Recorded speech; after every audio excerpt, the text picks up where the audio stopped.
আড়ালে তুমি। সাইদা মুন। পর্ব 61 থেকে অন্তিম। কোনো খবর মিলল? আমার সাথে দেখা কর, কাজ আছে। আচ্ছা, সন্ধ্যার পর আসবনে। কল রেখেই রুদ্র মেঘের লেখা চিঠিটা হাতে নেয়, যা সে নিয়ম করে দিনে 3বার পড়ে। প্রিয় রুদ্র সাহেব, চিঠিটা যখন আপনার হাতে পৌঁছাবে, হয়তো তখন আমি অনেক দূরে। হয়তো এই শহরেই থাকবো না, হয়তো আর কোনোদিনই আপনার কাছে ফিরব না। জানি না আপনি কষ্ট পাবেন কিনা, তবে এইটা জানি আপনি অনেক খুশি হবেন। আমি আর সামলাতে পারছিলাম না নিজেকে। আপনি তো জানেন আপনাকে ছাড়া আমার পৃথিবী কেমন ফাঁকা। অথচ আপনি আমাকে এমন এক জায়গায় দাঁড় করিয়ে দিলেন যেখানে শ্বাস নেওয়াটাই কঠিন হয়ে উঠেছিল। আমি আপনার ভালোবাসায় থাকতে চেয়েছিলাম, কিন্তু সেখানে একটু জায়গা হলো না আমার জন্য। আপনাকে দোষ দিচ্ছি না, আমার ভাগ্যই এমন, সুখ কপালেই নেই হয়তো। কারো ভালোবাসার যোগ্য নই আমি, কেউ আগলে নেয় না, ভালোবাসে না, একটু বোঝেও না। হয়তো আমি অত্যন্ত তুচ্ছ সবার জীবনে। এই কয়দিন আপনার প্রতিটি কথার আড়ালে আমি অনেকবার নিজেকে অচেনা মনে করেছি। অথচ আপনার হাতটা শক্ত করে ধরে বলার মতো সাহস আমার হচ্ছিল না। কারণ আপনি হঠাৎ অন্য কারো হয়ে গেলেন। জানেন, আপনার সাথে না আমার একটা ছোট্ট সংসারের খুব শখ ছিল, যেখানে আপনি, আমি আর আমাদের একটা ছেলে আর একটা মেয়ে থাকবে। আমাদের মেয়েটা ঠিক আমার মতো হতো আর ছেলেটা আপনার মতো। অনেক সুখী একটা পরিবার হতো, তাই না? ঝগড়া হতো, খুনসুটি হতো, ভালোবাসা থাকতো অবিরাম। তবে কিছুই হলো না, সব স্বপ্নই রয়ে গেল। ভাগ্যের কাছে আবারও হেরে গেলাম আমি। আমার নাম যে মেঘ রেখেছে, ঠিকই রেখেছে। মেঘ যেমন অনেক সময় ধরে আকাশে জমে হঠাৎ ঝরে পড়ে, তেমন আমিও একটু সুখ পেলেই পরমুহূর্তেই ঝরে পড়ি। আজ চলে যাচ্ছি, কিন্তু তার মানে এই না যে আপনাকে ভালোবাসি না। ভালোবাসা যদি কাউকে বেঁধে রাখার নাম হতো, আমি কখনো যেতাম না। আমি যাচ্ছি কারণ আপনাকে মুক্তি দিতে চাই। আমি আগে থেকেই হার মেনে নিয়েছি, কারণ আমি আপনাকে ডিভোর্স দিতে পারবো না। বাকি জীবন না হয় আমার নামের সাথে আপনার নামটুকুই নিয়ে বেঁচে থাকবো। চিন্তা করবেন না, আমি কোনো ঝামেলা করব না। নিজের অধিকারের জন্য হাজির হব না, আসবই না আর আপনার সামনে। যাই হোক, যদি কোনোদিন আমাকে মনে করেন, তবে শুধু এটুকুই মনে রাখবেন, একটা মেয়ে ছিল যে আপনাকে পাগলের মতো ভালোবাসত, যার প্রথম ও শেষ ভালোবাসার শুধুই আপনি, যার বাবার পরে আপনি একমাত্র আপন মানুষ ছিলেন। ইতি। মেঘ। রুদ্রের চোখ বেয়ে টপ টপ করে পানি পড়ছে। আমিও তো তোমাকেই ভালোবাসি মেঘ। আমার জীবনের প্রথম ভালোবাসা তুমিই তো। একবার ফিরে আসো না বউ, আমি তোমার সব স্বপ্ন পূরণ করব। আমাদের অনেক সুখী একটা সংসার হবে। রুদ্রের ভেতরটা জ্বলে পুড়ে যাচ্ছে। নিজেকে সামলে বারান্দায় যায়। একটা সিগারেট ধরিয়ে মোবাইলের রেকর্ডার অন করে। দেখো মেঘ, যারা তোমাকে আমার থেকে ছিনিয়ে নিতে চেয়েছিল, তারা কিন্তু সক্ষম হয়েছে। তুমি আমাকে একটু বুঝলে না। তারপর গাইতে শুরু করে। এত সহজে ছেড়ে দিলে হাত। তুমি ছাড়া শূন্য শূন্য লাগে। ঠোঁটে আসে নাম তোমার বারে বারে। বোঝায় কাকে, এ কেমন ব্যথা। তুমি বড় প্রিয়, আমার প্রিয়। তুমি আমার মনের আঙ্গিনায় থাকো। তুমি এত প্রিয় আমার কাছে। কত প্রিয় আমার কাছে। এত প্রিয় আমার কাছে, জানো না। গান গাওয়ার সাথে সাথে চোখ ভিজে আসছিল বারবার। কণ্ঠে যেন কষ্টের পাহাড় জমে আছে। রুদ্রের গান শেষ হতেই সে তার ফেসবুকে ছাড়ে। একটাই আশা, মেঘ যদি একবার দেখে, তার ভেতরের দহন উপলব্ধি করতে পারে। রুদ্রের পোস্ট হওয়ার সাথে সাথেই লাইক কমেন্টে ভরে উঠে তার নোটিফিকেশনে। মুহূর্তেই ভাইরাল হয়ে যায় রুদ্রের গাওয়া গান, সাথে প্রিয় মানুষের জন্য রেখে যাওয়া ছোট্ট একটি চিঠি। এক একজন আফসোস করছে, এমন ভালোবাসা পেয়ে কিভাবে একটা মেয়ে হারায়। অনেকে আবার নিজেদের সাথে মিল খুঁজে শেয়ার করছে, দুঃখ প্রকাশ করছে। এদিকে একজন বারবার ভিডিওটা দেখে যাচ্ছে, চোখ দিয়ে পানি পড়ছে। বড় একটা শ্বাস ফেলে রুদ্রের ছবি বের করে ফোনটা বুকে চেপে ধরে। পৃথিবীর যতগুলো আঘাত আছে, তার মধ্যে সবচেয়ে ভয়ঙ্কর আঘাত হলো কথার আঘাত। মানুষ কথাতেই বাঁচে, কথাতেই মরে। এম। পিহুরা আজ অনেকদিন পর ভার্সিটি এসেছে। মেঘকে ছাড়া তাদের বিচ্ছু দলের কেউই আসেনি এই কয়দিন। কারোই মন মানসিকতা ভালো নেই। সুমনা তো একদম ভেঙে পড়েছে।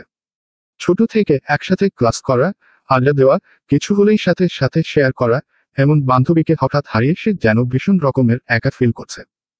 ভাই তোরা এমন সেন্টি খাবি তো ভার্সিটি আসলি কেন?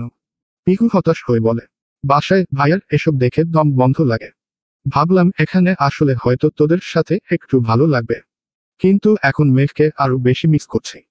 পিহুর কথা শুনে সুমনা তো কান্না করেই দেয়। তাকে কাঁদতে দেখে পিহু আগলে নেয়। দূর পাগলি, কাঁদে না। আমাদের মেঘ আবার ফিরে আসবে আমাদের মাঝে, আমার দৃঢ় বিশ্বাস। সুমনা নাক টেনে টেনে বলে, কবে আসবে? ও ছোট থেকেই অবহেলা পেয়ে বড় হয়েছে। কষ্ট ছাড়া ভালোবাসা একটুও পায়নি। আমার সাথে যতক্ষণ থাকতো আমি প্রাণপণ চেষ্টা করতাম তাকে বোনের মতো ট্রিট করতে। তার দুঃখ কষ্টের ভাগ নিতে চাইতাম। কিন্তু মেঘ ভীষণ চাপা স্বভাবের, কেউ তাকে মেরে গেলেও বলতো না। রুদ্র ভাই কেন এমন করলেন?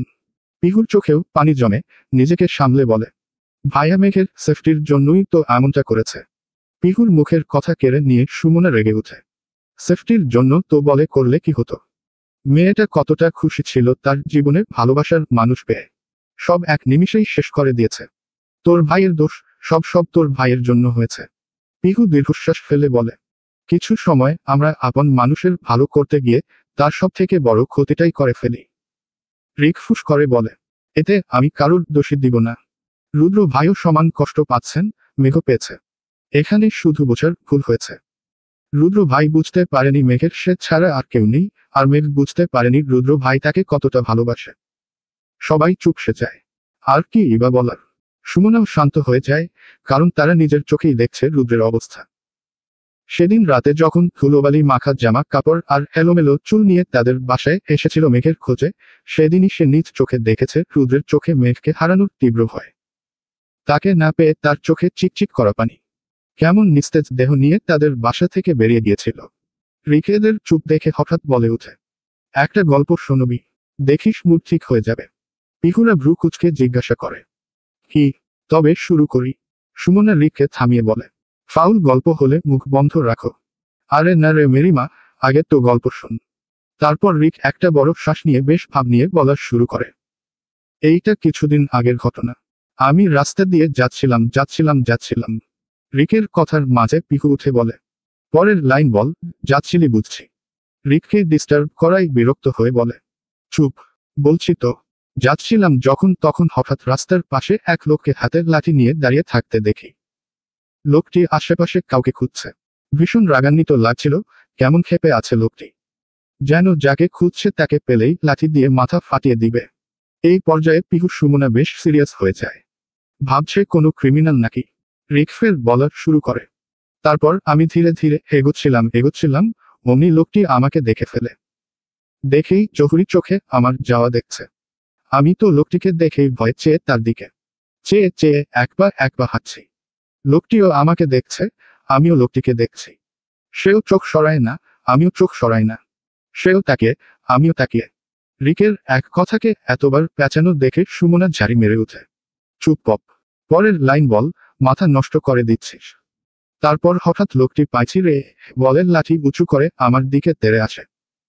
আমি তো যান বাঁচাতে দিকবিদিক না তাকেই দৌড়। তারপর কোনো রকমের যান বাঁচিয়ে একটা বাসায় ঢুকি। পিহু চমকে যায়, তারা তো চিন্তিত হয়ে বলে, পুলিশে বলিসনি? এইটা তো কোনো বর্ষর ক্রিমিনাল হবেই। সুমনাও চিন্তিত হয়ে বলে, হ্যাঁ, তারপর তোর কিছু করেনি তো? মানুষ ডাকলি না? রিক সিরিয়াস হয়ে বলে, আরে লোকটিকে এলাকার সবাই ভয় পায়। কেউ ভয় সামনেও যায় না। ওরে বাপরে, এত তাইলে হেভি ডেঞ্জারাস লোক। সুমনার কথায় পিহু বলে, খুব চিন্তায় পড়ে গেলাম। লোকটিকে পুলিশের আওতায় দেওয়া উচিত। এদের কথায় রিক ভ্রু কুচকে বলে, পাগলকে কি পুলিশ ধরে? রিকের কথায় সুমনা পিহু দুজনেই চমকে তাকায়। মানে, ওইটা পাগল ছিল? আরে পাগলই তো। রিকের কথায় পিহুরা রেগে যায়, কটমট চোখে তাকায়। যেন খেয়ে ফেলবে। শালা, এইটা যে পাগল, প্রথমেই বললি না। আমরা ভেবেছি সিরিয়াস কোনো ক্রিমিনাল। মন দিয়ে শুনছিলাম। গর্দভ। তাদের রাখতে দেখে রিক দ্রুত বলে, আরে টুইস্ট এখনো বাকি। শোন, এবার মজা পাবি। রিক ফের শুরু করে, তারপর পাগলটা ওখান থেকে যেতেই আমি বেরিয়ে পড়ি।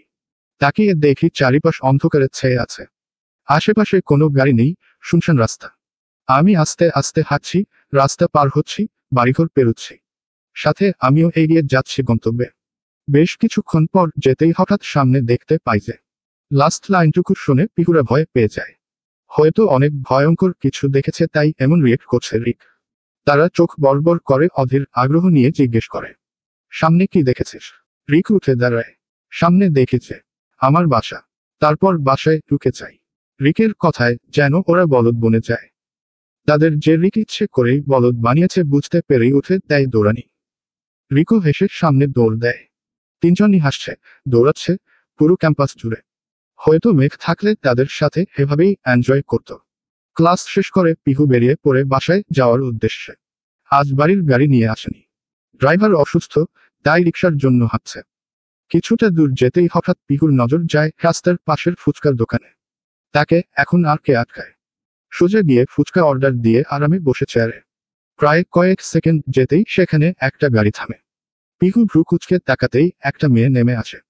সাথে সাথে ড্রাইভিং সিট থেকে ফারহানও নেমে আসে। ফারহানকে দেখে পিহু চমকে তাকায়। সে বিরক্তি নিয়ে সেখানে আসে। ফুচকা অর্ডার দিয়ে পাশে তাকাতেই দেখতে পায় পিহু তার দিকেই একদৃষ্টে তাকিয়ে আছে। ফারহানের তাকানো দেখে পিহু দ্রুত চোখ সরিয়ে উঠে দাঁড়ায়। সেখানে থেকে যেতে নিলে দোকানদার আটকায়। কি আপা, খাবেন না? বানানো তো শেষ কই চান? পিহু একবার ফারহানের দিকে তাকিয়ে বলে, ওদের দিয়ে দিন, আমি খাবো না। বলে চলে যেতেই ফারহান তার হাত ধরে ফেলে। পিহু পেছনে ফিরতেই প্রশ্ন ছুড়ে, কেন খাবে না? পিহু কাঠোকাঠ গলায় জবাব দেয়, পছন্দ না, তাই। ফারহান অবাক হয়ে বলে, মজা করছো? তোমার না ফুচকা প্রিয়? পিহু তাচ্ছিল্যের হাসি হেসে বলে, বাব্বা, এত খুঁজ রাখেন। তবে আজ থেকে অপ্রিয় জিনিসের তালিকায় পড়ে গেছে। হাত ছাড়িয়ে সামনে এগোয়। রিকশা ডাকে, পরপর দুইটাই না করে দেয়। বিরক্ত হয়ে সামনের দিকে হাঁটতে থাকে। তখন আবারও ফারহানের ডাকে থেমে বিরক্ত ভঙ্গিতে তাকায়। ফারহানকে আর ওই মেয়েকে সহ্য হচ্ছে না তার। কি সমস্যা আপনার? একা যাবে? জি। গাড়ি কোথায়? ড্রাইভার আঙ্কেল অসুস্থ। চলো, আমি দিয়ে আসবো। প্রয়োজন নেই। এত কথা শুনতেই চাইছি না। পিহু কয়েক সেকেন্ড তাকায় ফারহানের দিকে, তারপর তার পেছনের মেয়েটির দিকে। মেয়েটি আগ্রহ নিয়ে তাকিয়ে আছে তাদের দিকে। পিহু হালকা হেসে চোখের ইশারা করে বলে, হে। ফারহান নির্দ্বিধায় বলে, স্নেহা। পিহুর বুক থক করে ওঠে। ওই দিন এই স্নেহার নামই তো মোবাইলে ভেসেছিল। তাহলে কি সে? না, আর ভাবতে পারছে না। ধম আটকে আসছে। ফারহানকে কিছু বলার সুযোগ না দিয়ে হাঁটা ধরে। ফারহান কয়েকবার ডাকে, তবে শোনে না। পিহু হাঁটতে হাঁটতে পার্কের সামনে এসে পৌঁছায়। একটু নিরিবিলি জায়গায় বসতে চায়। চুপচাপ গিয়ে একটি বেঞ্চে বসে পড়ে পাশে ব্যাগ রাখে। আশেপাশে কত ছেলে মেয়ে, কারোর সাথে বউ, কারোর সাথে গার্লফ্রেন্ড। সবাই নিজের ভালোবাসার মানুষের সাথে। তার যদি একটা ভালোবাসার মানুষ থাকতো, কি ক্ষতি হতো? বারবার ফারহানের সাথে সেই মেয়েটির দৃশ্য ভাসছে চোখে। নিজেকে আর আটকে রাখতে পারে না, হালকা ফুপিয়ে ওঠে। কেন আমার হলেন না? আমার হলে কি খুব ক্ষতি হয়ে যেত আপনার? আমি তো আপনাকে নিঃস্বার্থভাবে ভালোবেসেছিলাম। তাও কেন পেলাম না? একজন ভালোবাসা হারিয়ে কাঁদে, আর একজন ভালোবাসা না পেয়ে কাঁদে। মেঘ আর রুদ্র ভাই তো একে অপরকে ভালোবাসে, তাই হারিয়ে কষ্ট পাচ্ছে। তবে আমার এই কষ্টের কারণ কি বলবো? একতরফা ভালোবাসা। এম। সন্ধ্যা 6টা। রুদ্র বসে আছে এক ক্যাফেতে, তার সামনে সাফি। এই ছেলের সাথে কাজের সূত্রে পরিচয়, তবে বেশ ভালো বন্ধুত্ব গড়ে উঠেছে। সাফি একজন সফটওয়্যার ইঞ্জিনিয়ার। ঘটনা হচ্ছে, কল রেকর্ড হাতে পেয়েছি। সাফির কথায় রুদ্র চমকে তাকায়। আগে বলিসনি কেন? দে শুনি। আজকে ওর কলিজা আমি ছিঁড়ে আনবো। এর জন্যই আমি আমার মেঘকে হারিয়েছি। কুলকুল। এই কারণেই আগে থেকে বলিনি। আগে থেকে পাঠালে এভাবে হাইপার হয়ে সব প্ল্যানে আবারও পানি ফেলতে। রুদ্র গম্ভীর কণ্ঠে বলে, কি বলতে চাচ্ছিস? মেঘ কোথায় আছে জানিস? না। তুই যদি এখন তার উপর আক্রমণ করিস, সেও মেঘের উপর আক্রমণ চালাবে। মেঘ তোর আন্ডারেও নেই যে সেফ আছে সিউর হতে পারবি। সাফির যুক্তি শুনে রুদ্র কিছুটা নরম হয়। শান্ত কণ্ঠে বলে, আগে ভয়েস শোনাও। রাহুলের কল রেকর্ড। হ্যাঁ সাফা। কোথায় তুমি? এই তো আমরা আসছি। সারা মেঘ ওরা নাকি ফুচকা খাবো। মেঘ ঘোর সর। তখনই ঠাস করে মোবাইল পড়ার শব্দ। হ্যালো। হ্যালো রাহুল। কি হলো রাহুল? কিছুক্ষণ পর শোনা যায় হালকা ভয়েস। শিট, একটাকে টপকাতে গিয়ে আরেকটা গেছে উফ। আর এর নিচে এইটা কার ফোন? রাহুলের নাকি? কলে কেউ শিট। টুট টুট। সবটা শোনার পর রুদ্রের চোয়াল শক্ত হয়ে যায়। শেষের কণ্ঠটা সে খুব ভালো করেই চিনে। চোখ লাল হয়ে ওঠে, ঘাড়ের রগ ফুলে যায়। এমন বিশ্বাসঘাতকের সাথে তার বন্ধুত্ব ছিল, ভাবতেই খুব দ্বিগুণ হয়। ধপ করে উঠে দাঁড়ায়। রুদ্রকে এমন দেখে সাফি ভরকে গিয়ে তাকে চেপে ধরে। আরে ভাই, কুলকুল। প্লিজ এখন কিছু করিস না। এতে তোর ক্ষতি হবে। মেঘের কথা চিন্তা কর। মেঘের নাম শুনতাই রুদ্র আবার নরম হয়ে যায়, বসে পড়ে। ভীষণ অসহায় লাগছে। একদিকে মেঘ নেই, আরেকদিকে এত কাছের বন্ধুর বিশ্বাসঘাতকতা। কেন করেছে বুঝতে পারছে না। অসহায় কণ্ঠে বলে, আমি এখন কি করব? সাফি কিছু ভেবে বলে, রাস্তা বের করছি। কথার মাঝেই রুদ্রের মোবাইলে মায়ের কল আসে। হ্যালো রুদ্র। হুম, বলো। পিহু এখনো বাসায় ফেরেনি। সন্ধ্যা হয়ে যাচ্ছে। আমার খুব টেনশন হচ্ছে। কলও ধরছে না, একটু দেখ না। মায়ের কথায় রুদ্র চমকে উঠে দাঁড়ায়। কি বলছো? দুপুরে আসার কথা, সেখানে বিকেল পেরিয়ে সন্ধ্যা, আর তুমি এখন বলছো? আচ্ছা রাখো, আমি দেখছি। রুদ্র সাথে সাথে রিক আর সুমনাকে ফোন দেয়। দুজনেই বলে, ক্লাস শেষ করে বাসার উদ্দেশ্যেই তো গিয়েছিল। চিন্তায় পড়ে যায় রুদ্র। পিহুর নাম্বারে বারবার কল দেয়, তবে রিং হয়ে কেটে যায়। রুদ্রকে চিন্তিত দেখে সাফি বলে, লোকেশন চেক দে, ইজিলি পেয়ে যাবি। রুদ্র তাই করে। লোকেশন অনুযায়ী বেরিয়ে পড়ে। এম। আমাকে ভালোবাসলেন না কেন? পিহু দেখো, এখন সন্ধ্যা। এখানে অনেক আজেবাজে লোকের আড্ডা বসবে।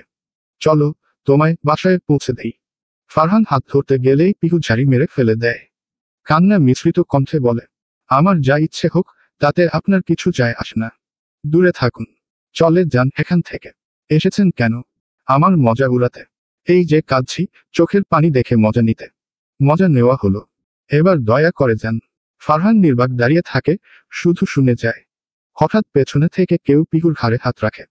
পিহু চমকে তাকাতেই রুদ্রকে দেখে, আর নিজেকে আটকে রাখতে পারে না। ভাইয়ের বুকে ফুপিয়ে পড়ে কেঁদে ওঠে। রুদ্র বোনকে আঁকড়ে ধরে কিছুক্ষণ চুপ থেকে ফারহানের চোখে চোখ রেখে বলে, ভালোবাসিস আমার বোনকে? হঠাৎ এমন প্রশ্নে ফারহান অপ্রস্তুত হয়ে পড়ে। কোনো উত্তর দেয় না। রুদ্র আরো গলা বাড়িয়ে আবারও জিজ্ঞেস করে। এবারও উত্তর না পেয়ে গর্জে ওঠে, মাত বল, আমার বোনকে ভালোবাসিস কিনা?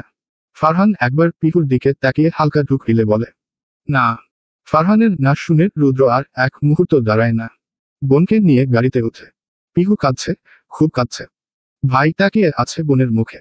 আজ যেন ভাইবোন একই জায়গায় দাঁড়িয়ে ভালোবাসার জন্য কষ্ট পাচ্ছে। সে আগে থেকেই সন্দেহ করেছে পিহু ফারহানের প্রতি দুর্বল।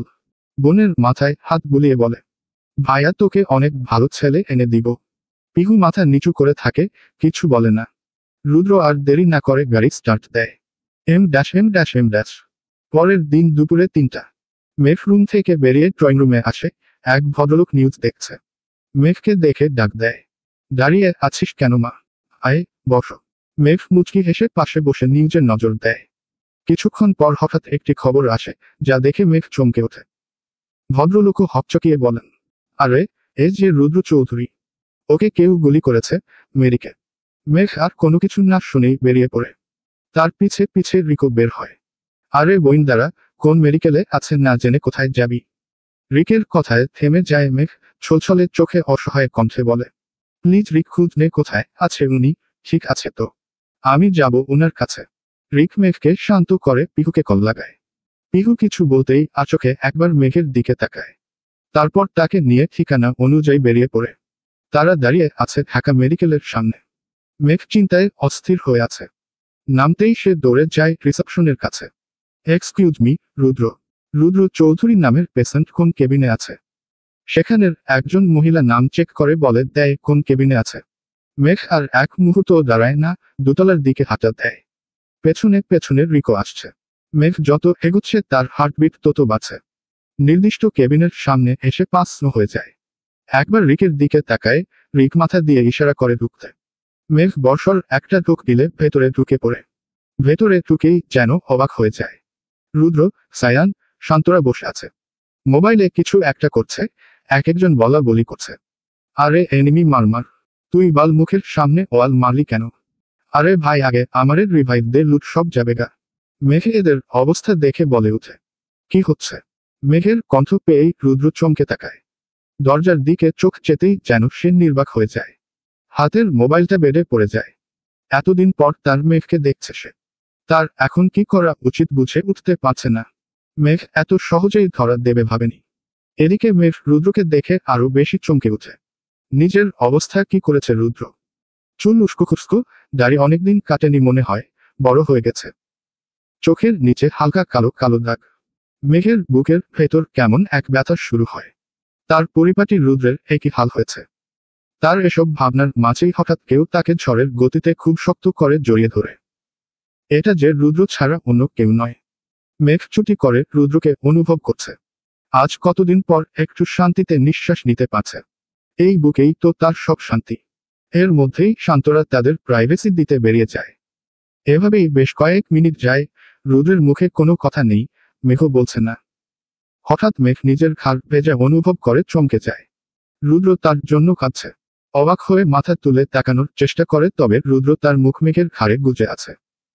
আমাকে ছাড়া এতদিন থাকলে কি করে বউ? রুদ্রের কণ্ঠে যন্ত্রণা, অভিমান, ভয় সব মিলিয়ে কথাটি মারাত্মকভাবে এসে লাগে মেঘের বুকে। তবুও সে চুপ থাকে। তার চোখেও পানি, সেও অভিমান করে আছে। মুহূর্তেই মনে পড়ে রুদ্রের তো গুলি লেগেছে। সাথে সাথে চিন্তিত হয়ে তাকে নিজের থেকে ছাড়ায়। এই আপনার কোথায় লেগেছে? বেশি কিছু হয়নি তো? দেখি কোথায়। মেঘকে এভাবে তার জন্য চিন্তিত হতে দেখে রুদ্র নিজেকে সামলে নিয়ে হালকা হাসে, দুই পকেট হাত গুজে বলে, এই দেখো, আমার তো কিছু হয়নি, একদম ফিটফাট। মেঘ ভ্রু কুঁচকে তাকায়। তাহলে খবরে যে? রুদ্র মুচকি মুচকি হাসছে। তা দেখে মেঘ যা বোঝার বুঝে যায়। রাগে, দুঃখে, টেনশনে কেঁদে ওঠে।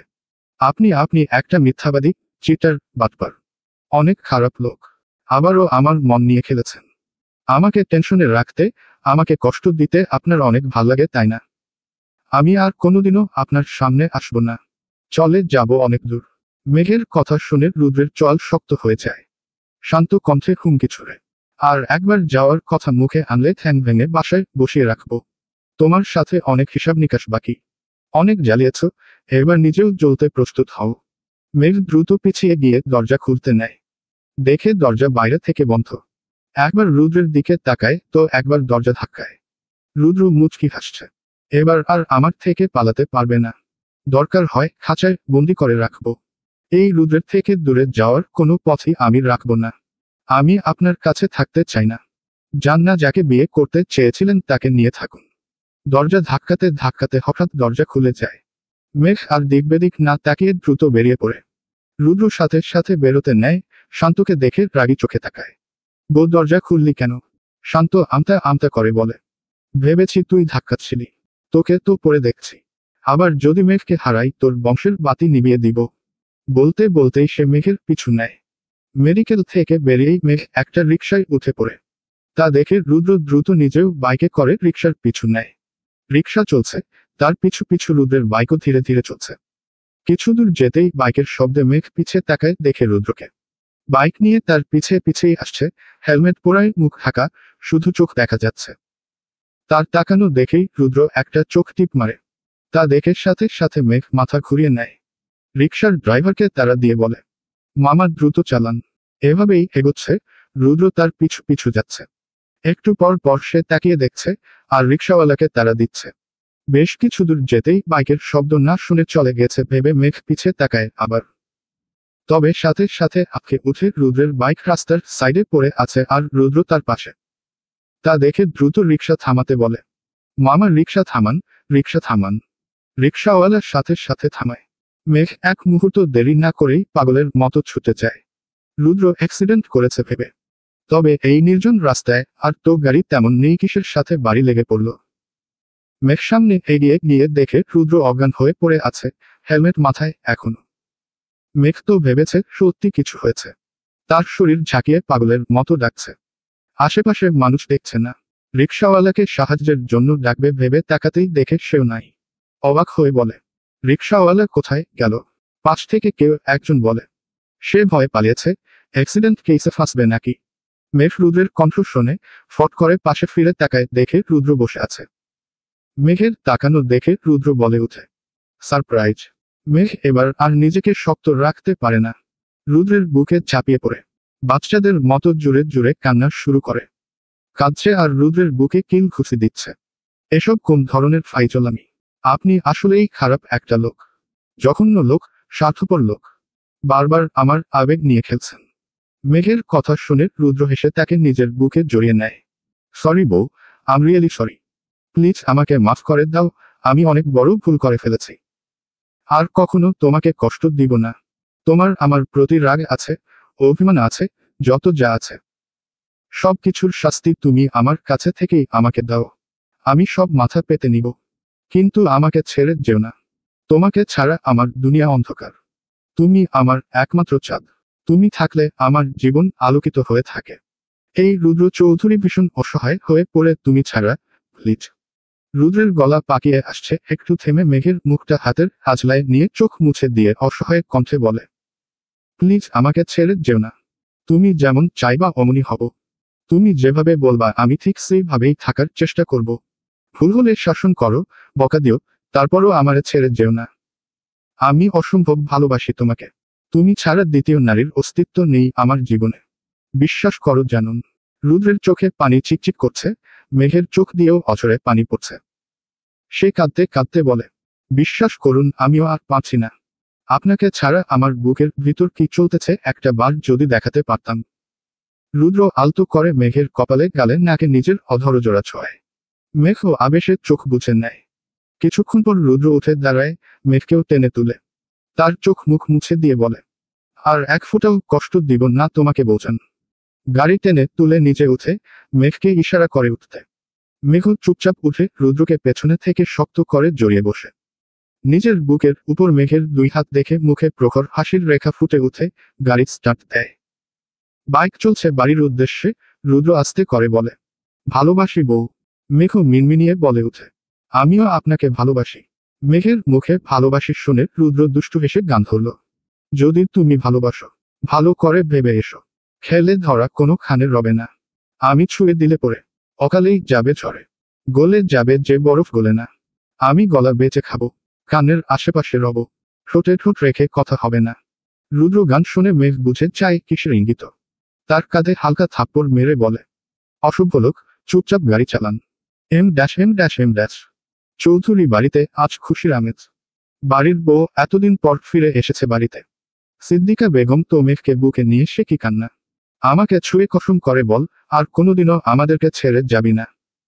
আমার ছেলেটা কেমন পাগল হয়ে গিয়েছিল তোকে না পেয়ে। আর এমন শাস্তি দিস না মা।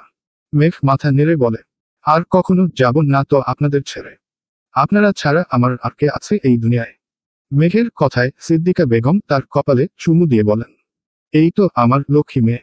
বাড়ির সবাই তাকে নিয়ে মেতে আছে, যেন কত বছর পর বাড়ি ফিরেছে সে। তবে পিহু নেই জিজ্ঞেস করলে জানতে পারে ভার্সিটি গেছে যে এখনো আসেনি। মেঘের জন্য ভালোমন্দ রান্না বসিয়ে দিয়েছেন সিদ্দিকা বেগম। মেঘ সবার সাথে টুকটাক কথা বলে রুমে চলে আসে। এতক্ষণ সবাই মিলে বলেই যাচ্ছিল রুদ্র কি পাগলামি করেছে তাকে না পেয়ে। শুনে ভীষণ লজ্জা পাচ্ছিল সে। রুদ্র তাকে রেখেই কোথায় যেন বেরিয়ে গেছে। রুমে ঢুকতেই মেঘের নাক কুচকে আসে। সিগারেটের গন্ধ পুরো ঘরে ছড়িয়ে আছে।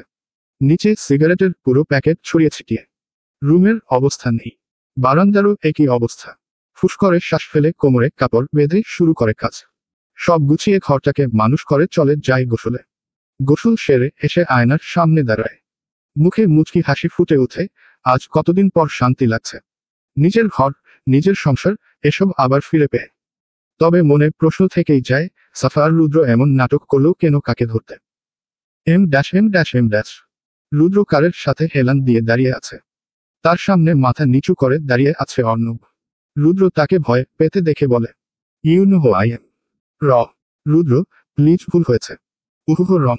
অর্ণব মাথা তুলে রুদ্রের দিকে তাকায়। তার চোখ দিয়ে যেন আগুন ঝরছে। উইর জম। অর্ণব চমকে যায়। রুদ্র অস্বাভাবিকভাবে শান্ত হয়ে জিজ্ঞেস করে, কেন করলি এমন? তোর ধারণা আছে আমি এখন তোকে কি করব? অর্ণব চুপ থাকে।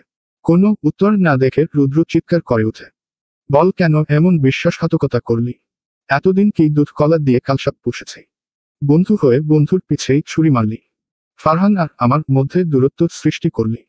তারপর এখন আমার মেঘের পিছে পড়েছিস। অর্ণব থমথমে মুখে বলে, আমি শুধু মেঘকে। সাথে সাথেই এগিয়ে এসে নাক বরাবর এক ঘুষি মারে। নাক দিয়ে গোলগলিয়ে রক্ত বেরিয়ে আসে। অর্ণব নাকে হাত দিয়ে দু কদম পিছিয়ে যায়। রুদ্র রেগে বলে, আবারও মিথ্যা বলছিস? এবার অর্ণব চিৎকার করে উঠে, হ্যাঁ আমি সব করিয়েছি। তুই সব সময় সবকিছুতে আগে থাকতি, তোর পিছে যেন বাকিরা চাকর। হ্যাঁ, টাকা দিয়ে কিনে রেখেছিলি চাকর আমাদের। সেই স্কুল লাইফ থেকে তুই সবকিছুতে প্রায়োরিটি পেয়েছিস। স্যার ম্যাম থেকে শুরু করে ফ্রেন্ডদের মাঝেও তুই সবসময় আগে। তোর কথায় সবাই ডিসিশন নিত। আমি সমান ভালো রেজাল্ট করেও কারো আগ্রহ পাইনি। সবাই তোকে অলরাউন্ডার বলতো। তোর জন্য আমি কোনোদিন আমার প্রতিভা দেখাতে পারিনি। সবাই দেখেও ইগনোর করত। তারপর আসি ফারহানের কথায়। রাহুল ফারহান তোর বেস্ট ফ্রেন্ড, মানলাম। কিন্তু ফারহানেরও তো তোর মতো অবস্থা। কই রাহুল তো সাদাসিধা ছিল, তোদের এত গুণ দেখাতে কে বলতো? পুরো স্কুলে তোরা দুজনই ক্রাশ ভয় ছিলি। তোদের জন্য কেউ পাত্তাই দিত না। কলেজেও সেই অবস্থা। মেনে নিয়েছি। কিন্তু তুই আর ফারহান সবকিছু নিয়ন্ত্রণ করিস কেন? এসব মেনে নিতে পারছিলাম না।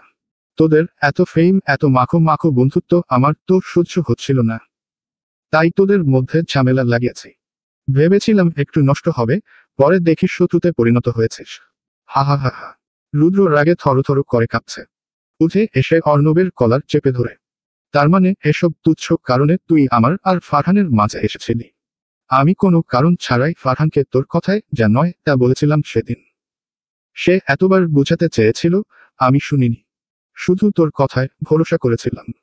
আর তুই বলছিস তুই আমাদের কাছে ইম্পর্ট্যান্ট ছিলি না। আরে বোকা, তুইও আমাদের সবার কাছে সমান ইম্পর্ট্যান্ট ছিলি। আমি আর ফারহান যাই মতো নিতাম, তোদের কথা শুনেই নিতাম। নিজের উপর ঘৃণা আসছে তোর মতো বিশ্বাসঘাতককে বন্ধু নয়, ভাই ভেবে মেনে নিয়েছিলাম। অর্ণব নিশ্চুপ। রুদ্র আবার বলে, মনে আছে একবার তুই মেডিকেল ভর্তি ছিলি? আমরা সবাই তোর চিন্তায় নিজেদের কাজ ফেলে তোর সাথে ছিলাম। তোর প্রতিটা জন্মদিনে আমরা সারপ্রাইজ প্ল্যান করেছি। যে কোনো সেলিব্রেশন, ট্রিপ, সবকিছু মিলেমিশেই করেছি। কখনো তোকে বাদ দিয়েছি কিছুতে? বন্ধুত্বের মাঝে স্বার্থ থাকে না। কিন্তু তুই স্বার্থ খুঁজেছিস বলেই তোর কাছে সব তুচ্ছ মনে হয়েছে। বলেই রুদ্র তাকে ধাক্কা মেরে ছেড়ে দেয়। অর্ণব তাচ্ছিল্য করে বলে, আচ্ছা, এটা না হয় আমার ভুল ছিল। আমি গিলটি ফিল করেছি এ নিয়ে। কিন্তু তারপর কি করলি? আমার ভালোবাসাও কেড়ে নিলি। সব মেনে নেব আমি। রুদ্র অবাক চোখে তাকায়।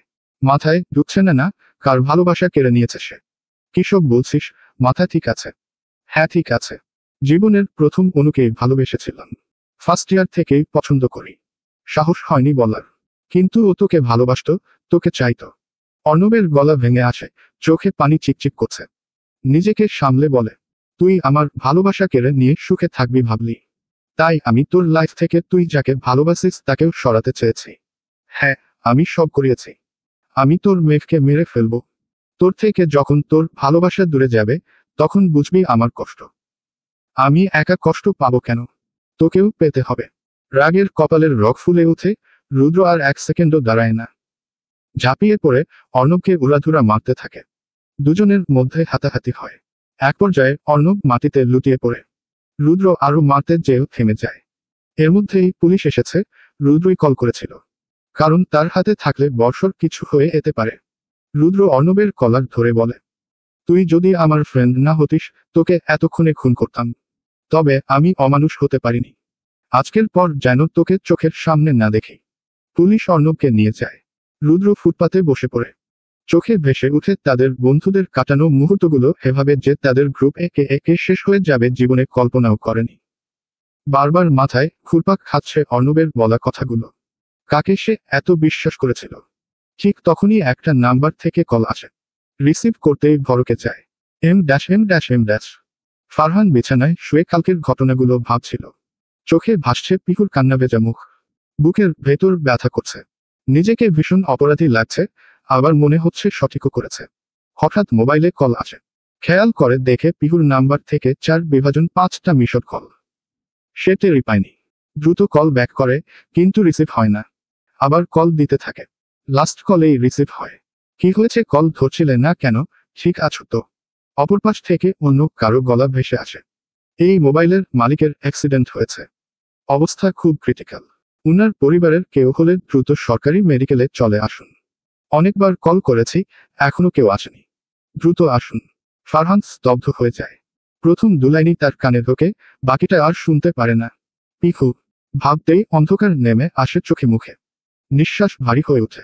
না না, আমার পিকুর কিচ্ছু হতে পারে না। হন্তদন্ত হয়ে বেরিয়ে পড়ে বাসা থেকে।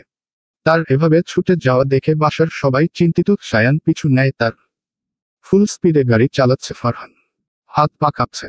প্রায় আধা ঘন্টার মধ্যে পৌঁছে যায় মেডিকেলে। ভেতরে ঢুকেই নার্সকে জিজ্ঞেস করে, একটু আগে যে অ্যাক্সিডেন্ট রোগী এসেছে, তিনি কোথায়?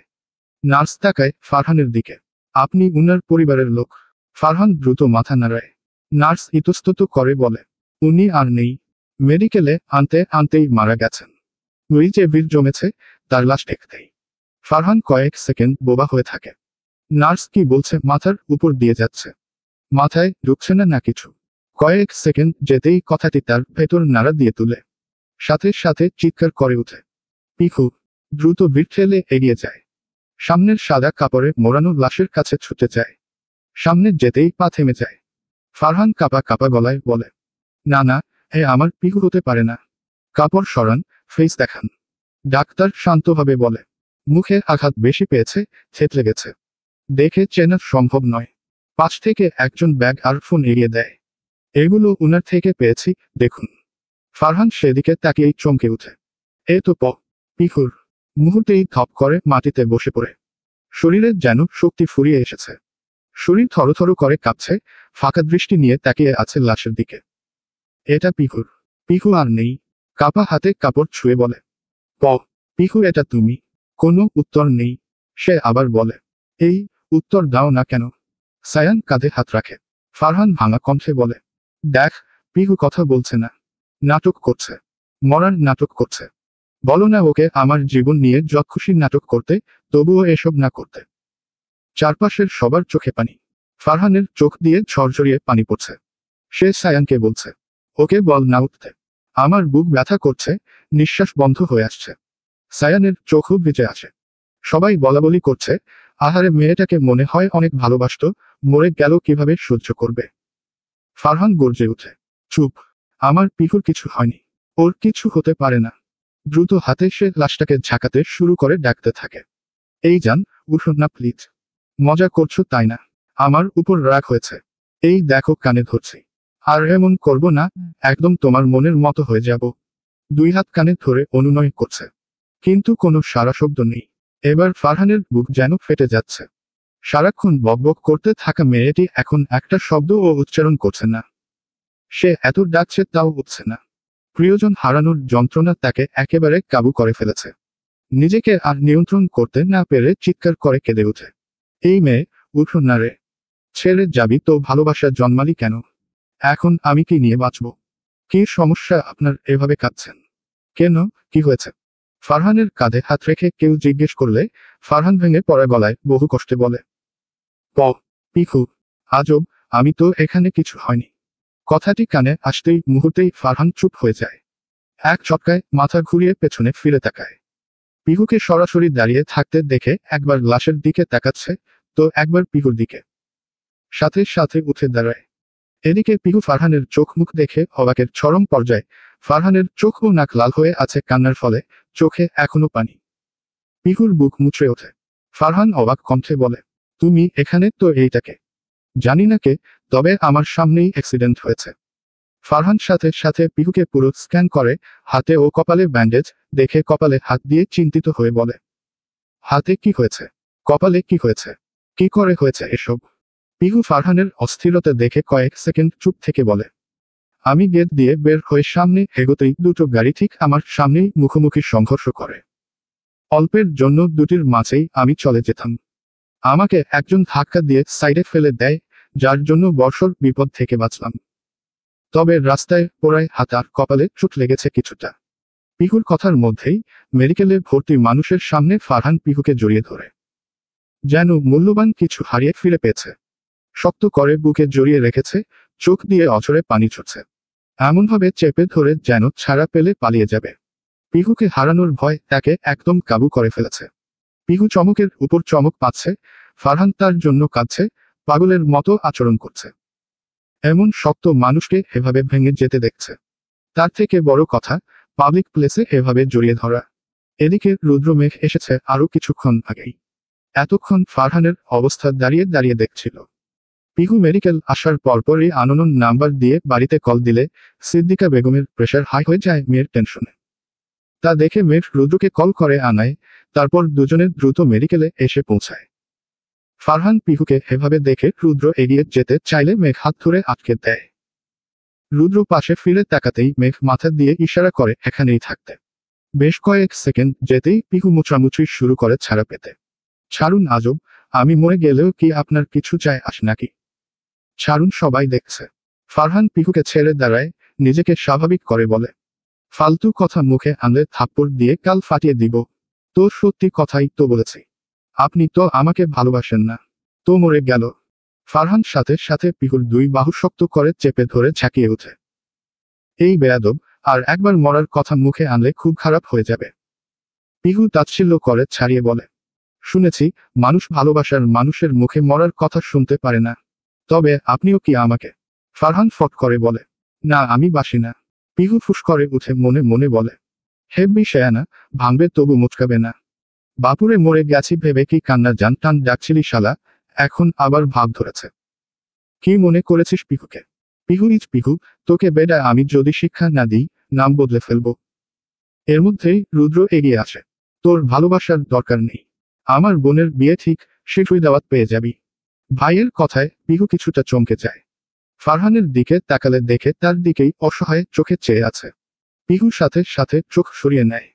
কিছু একটা ভেবে হালকা হেসে বলে, অবশ্যই আপনার হবু বউকে নিয়ে আসবেন ফারহান ভাই। এম। বাব্বা, মুরগি দেখি নিচ থেকেই শেয়ালের আস্তানায় পা রেখেছে। রুদ্রের ঠেস মারা কথায় ফারহান কিছুটা বিরক্ত হয়ে বলে, তোর সাথে ঝগড়া করার ইচ্ছে নেই। আমার কিছু বলার আছে। রুদ্র ব্রু কুচকে জিজ্ঞেস করে, বলে ফেল। ফারহান কাঠোকাঠ গলায় বলে, তোর বোনকে দিয়ে দে। রুদ্র হালকা রাগ দেখিয়ে বলে, আমার বোন বাজারের পণ্য নাকি, যে বললি আর দিয়ে দিব। এত কিছু জানি না, পিহুকে দিয়ে দে, তাহলেই হবে। পিহুর বিয়ে ঠিক। ভেঙে দে। ভাঙা যাবে না। পাত্রকে খুন করতে সময় লাগবে না। হয়। রুদ্রের চোখে চোখ রেখে ফারহান দৃঢ়ভাবে বলে, বিকজ আই নিড হার। ফারহানের জবাবে রুদ্র বলে, ওয়েট, কাহিনী করছিস? সেদিন যখন তোকে জিজ্ঞেস করলাম পিহুকে ভালোবাসিস কিনা, তখন না করলি। আর এখন নাটক করছিস। ফারহান ফুস করে শ্বাস ছেড়ে বলে, সেদিন শুধু বন্ধুত্বের চিন্তা ছিল। যদিও আমাদের মধ্যে বন্ধুত্বের ছিটেফোঁটাও বেঁচে নেই, তাও ভেবেছিলাম আরো দূরত্ব না তৈরি হয় তোর সাথে। তখন মাথায় শুধু একটি বিষয় ছিল, পিহুকে ভালোবাসি স্বীকার করলে তুই হয়তো মেনে নিবি না। রুদ্র শান্ত কণ্ঠে জিজ্ঞেস করে, তাহলে এখন সেই চিন্তা কোথায়? ফারহান একটু চুপ থেকে বলে, এখন রিয়েলাইজ করেছি পিহুকে ছাড়া এক মুহূর্তও থাকা সম্ভব না। ও ছাড়া আমার লাইফ ইনকমপ্লিট। তার থেকেও বড় কথা, যেই বন্ধুত্ব আরো 5 বছর আগে নষ্ট হয়ে গেছে, একজন তৃতীয় ব্যক্তির কথায় বিশ্বাস করে। তার কথা ভেবে নিজের ভালোবাসা বিসর্জন দেওয়া হলো নিছকই ভুল সিদ্ধান্ত। রুদ্র হঠাৎ ফারহানের দিকে এগিয়ে এসে মুখ বরাবর এক ঘুষি মারে। ফারহান কিছুটা পিছিয়ে যায়, তবে মুহূর্তেই সে ফিরে এসে রুদ্রের মুখে পাল্টা ঘুষি মারে। পরক্ষণেই রুদ্রের কাজে ফারহান হতভম্ব হয়ে যায়। রুদ্র তাকে হাঁক করেছে। ফারহান অবিশ্বাসী চোখে তাকিয়ে। রুদ্র ফারহানকে ঝাপটে ধরে বলতে থাকে, আমাকে মাফ করে দে, সেদিন আমি তোকে বিশ্বাস করলে হয়তো আমাদের মাঝে এত বড় ফাটল ধরত না। আমি ভুল ছিলাম, অর্ণবের কথায় বিশ্বাস করেছিলাম, প্রিন্সিপালের কথায় বিশ্বাস করেছিলাম। আমি ওই মেয়েকে চিনি না, জানতামও না, হঠাৎ হ্যারাসমেন্টের দায় চাপিয়ে দিল। তখনও আমার ভয় ছিল না, কারণ আমি জানতাম নির্দোষ। তবে যখন জানতে পারি তুই সেই মেয়ের হয়ে সাক্ষী দিয়েছিস, তখন এত গভীরে ভাবতে পারিনি। মাথায় রক্ত উঠে গিয়েছিল। তোকে সেদিন খুব মেরেছিলাম। সেদিন হয়তো ভুল ছিলাম, কিন্তু তুই কি করলি? আমার সাথে আর কথা বলার জন্য এসেছিলি? না আমাকে বোঝাতে এসেছিলি? উল্টো কলেজ চেঞ্জ করে চলে গেলি, রাহুলের সাথেও কথা বন্ধ করলি। আমি ভেবেছিলাম যা হওয়ার হয়েছে, তুই আমার বন্ধু, যা করছিস তা বাদ দিয়ে। দিনের পর দিন অপেক্ষা করলাম, হয়তো মিটমাট করবি। তা না, আরো ঝামেলা বাড়িয়েছিস। আমার বন্ধুত্বে না হো বিশ্বাসের কমতি ছিল, তবে তোর। ফারহান গলা উঁচিয়ে বলে, বুঝলাম তুই রাগ করেছিস, অভিমান হয়েছে, আমি না হো দেখতে চাইনি। তবে আমার দিক দেখেছিস। আমার বেস্ট ফ্রেন্ড আমাকেই বিশ্বাস করে না, আরেকজনের কথায় হাত তুলে। এসবের পরেও আমি তোদের সাথে আগে হয়ে কথা বলবো। তোর যেমন আত্মসম্মান আছে, আমারও আছে। আমি এক্সপেকটেশন রেখেছিলাম, তুই এসে নিজের ভুল বুঝতে পারবি, করেছিস কিছু। আমি সেদিন এত মার খাওয়ার পরও বারবার বলছিলাম, আমার কথা শোন। আরে ভাই, একটা কুকুরও ঘেউ ঘেউ করলে মানুষ বুঝার চেষ্টা করে কি বলতে চাইছে। আর আমি এতবার বলার পরও কেউ শুনলি না। বন্ধু খুন করলেও অন্য বন্ধুরা সাপোর্ট করে, আর আমি কারোর সাপোর্ট পাইনি। কেউ আসেনি ঠিক করতে, আমার দিক দেখতে। তোরা দূরত্ব করেছিস তাই তো আমিও দূরত্ব বাড়াতে অন্য কলেজে শিফট হয়েছিলাম। আমার এমন বন্ধুদের দরকার ছিল না। দুজনেই একে অপরের দিকে অভিমানের চোখে তাকিয়ে আছে। আস্তে আস্তে যেন বরফ গলছে, হঠাৎ একজন আরেকজনকে ঝাপটে ধরে। আজ এত বছর পর তাদের রাগ অভিমান ভেঙে হয়তো। বন্ধু যদি খাঁটি হয়, 1000 বছর পরও এক হবেই। আসলে বন্ধুত্ব খুব নাজুক। ছোট্ট হাসি বন্ধুত্বকে গভীর করে, আর সামান্য ইগো অদৃশ্য দেয়াল তৈরি করে। ইগো এলে সহজভাবে কথা বলা যায় না, মনে হয় প্রতিটি বাক্যের পেছনে লড়াই লুকিয়ে আছে। বন্ধু হয়ে মন খুলে কথা বলা না গেলে নীরবতায় বড় দূরত্ব। সেই অভিমান জমে পাহাড় হয়ে দাঁড়ায়, নিচে চাপা পড়ে হাসিখুশি স্মৃতিগুলো। বন্ধুত্ব টিকে থাকে আস্থা, খোলামেলা কথা ও ক্ষমার ওপর। কিন্তু ইগো, অভিমান, অবিশ্বাস আর তৃতীয় কারো কথায় বিশ্বাস এলে বন্ধুত্ব নিঃশব্দে ভেঙে যায়। এম। রাত 10টা খাওয়া দাওয়া শেষ করে সবাই নিজের রুমে। রুদ্র মেঘকে বুকে নিয়ে শুয়ে আছে। মেঘ রুদ্রের দাড়িতে আঙুল দিয়ে নাড়াচাড়া করতে করতে বলে, একই হাল করেছেন নিজের, চুল দাড়ি কেমন বড় বড় উস্কোখুস্কো হয়ে আছে। কোনদিকে দিন যেত, কোনদিকে রাত হতো, খেয়ালই ছিল না। আবার নিজের খেয়াল। আমাকে ছেড়ে যেও না মেঘ, তুমি ছাড়া আমি সত্যিই অসহায়। এই কটা দিন কিভাবে পার করেছি আল্লাহ ছাড়া কেউ জানে না। মেঘ রুদ্রের চুলের ফাঁকে হাত বুলিয়ে বলে, আমি আপনাকে ছেড়ে যাওয়ার কথা কখনো ভাবিনি। তবে হঠাৎ আপনার ব্যবহার আমাকে তিলে তিলে কষ্ট দিচ্ছিল। ভেবেছি আমি আপনাকে হারিয়ে ফেলেছি। এসব নাটক কেন করলেন? রুদ্র ফুস করে বলে, সেদিন রাহুলের অ্যাক্সিডেন্টের সময় সাফা কলে ছিল। অ্যাক্সিডেন্টের সময় রাহুলের মোবাইল রাস্তার পাশে পড়ে। তখন সে কারো কথা শুনে ফেলে, যা শুনে নিশ্চিত ছিল এটা পরিকল্পিত। তোমাকে মারতে গিয়ে মাঝে রাহুল। একটু থেমে অপরাধী সুরে বলে, মনে করেছিলাম তোমাকে বললে হয়তো কেউ ধরে ফেলবে এটা নাটক। কারণ নিশ্চিত ছিলাম না আশেপাশের সবার মধ্যে কে শত্রু। তাই আমি এবং সাফা ছাড়া আর কেউ জানত না এই বিষয়ে। তবে ভাবতে পারিনি না বলার কারণে এত বড় ঘটনা ঘটবে। তাহলে আরো আগেই বলতাম তোমাকে। রুদ্রের কথায় মেঘ দীর্ঘশ্বাস ফেলে বলে, যা হওয়ার হয়ে গেছে। কিছুক্ষণ চুপ থেকে রুদ্র হঠাৎ বলে, সেদিন মেডিকেল থেকে কল এসেছিল, তোমার কিসের রিপোর্ট? মেঘ চমকে উঠে, আপনি আনেননি তো? কিসের রিপোর্ট ছিল মেঘ? মেঘ আমতা আমতা করে বলে, মানে তেমন কিছু না। এবার রুদ্র শান্ত স্বরে বলে, মেঘ, আমি তোমার স্বামী। স্বামী স্ত্রীর সম্পর্ক শুধু দাম্পত্য নয়, একসাথে পথ চলার গভীর বন্ধুত্ব। যেখানে বন্ধুত্ব থাকে সেখানে গোপনীয়তা থাকার জায়গা নেই। বিয়ের পর স্বামী স্ত্রী দুজনেরই উচিত জীবনের প্রতিটি দুশ্চিন্তা, আনন্দ, স্বপ্ন, দুর্বলতা একে অপরের সাথে খোলাখুলি ভাবে ভাগ করা। যে সম্পর্ক ছোট বড় সবকিছু নির্দ্বিধায় শেয়ার করা যায়, সেই সম্পর্ক টিকে থাকে সবচেয়ে সুন্দরভাবে। স্বামী স্ত্রীর মধ্যে লজ্জা থাকলে দূরত্ব বাড়ে, কিন্তু খোলামেলা মনোভাব ও বিশ্বাস থাকলে সম্পর্ক অটুট ও দীর্ঘস্থায়ী হয়। এতে ভুল বোঝাবুঝিও কম হয়। মেঘ চুপ করে থাকে। রুদ্র নরম সুরে বলে, শোনো বউ, গাইনোকোলজিক্যাল ইনফ্ল্যামেশন কোনো ভয়ঙ্কর রোগ না। একেবারেই সাধারণ একটা ইনফেকশন। এর মানে এই না যে তুমি খারাপ কিছুতে আক্রান্ত। খুব সহজেই ওষুধে ভালো হয়ে যায়। এর জন্য এত ভয় পেতে হবে না। আর আমার কাছে সম্পর্ক মানেই শুধু শরীর না, বউ। তুমি আমার সাথে শেয়ার করতে, আমি কখনো ফোর্স করতাম না। যাই হোক আর কখনো কিছু লুকাবে না। আগে তোমার খোঁজ নেয়ার, চিন্তা করার লোক ছিল না। তবে এখন তোমার আছে, তোমার কিছু হলে এই রুদ্র শেষ হয়ে যাবে। মেঘের চোখ দিয়ে সুখের পানি গড়িয়ে পড়ে। নিজেকে ভাগ্যবতী মনে হচ্ছে, এমন মানুষকে জীবনসঙ্গী হিসেবে পেয়ে। নিজের কাছেই প্রশ্ন করছে, জীবনে কি এমন ভালো কাজ করেছি যার ফলস্বরূপ উনাকে পেয়েছি।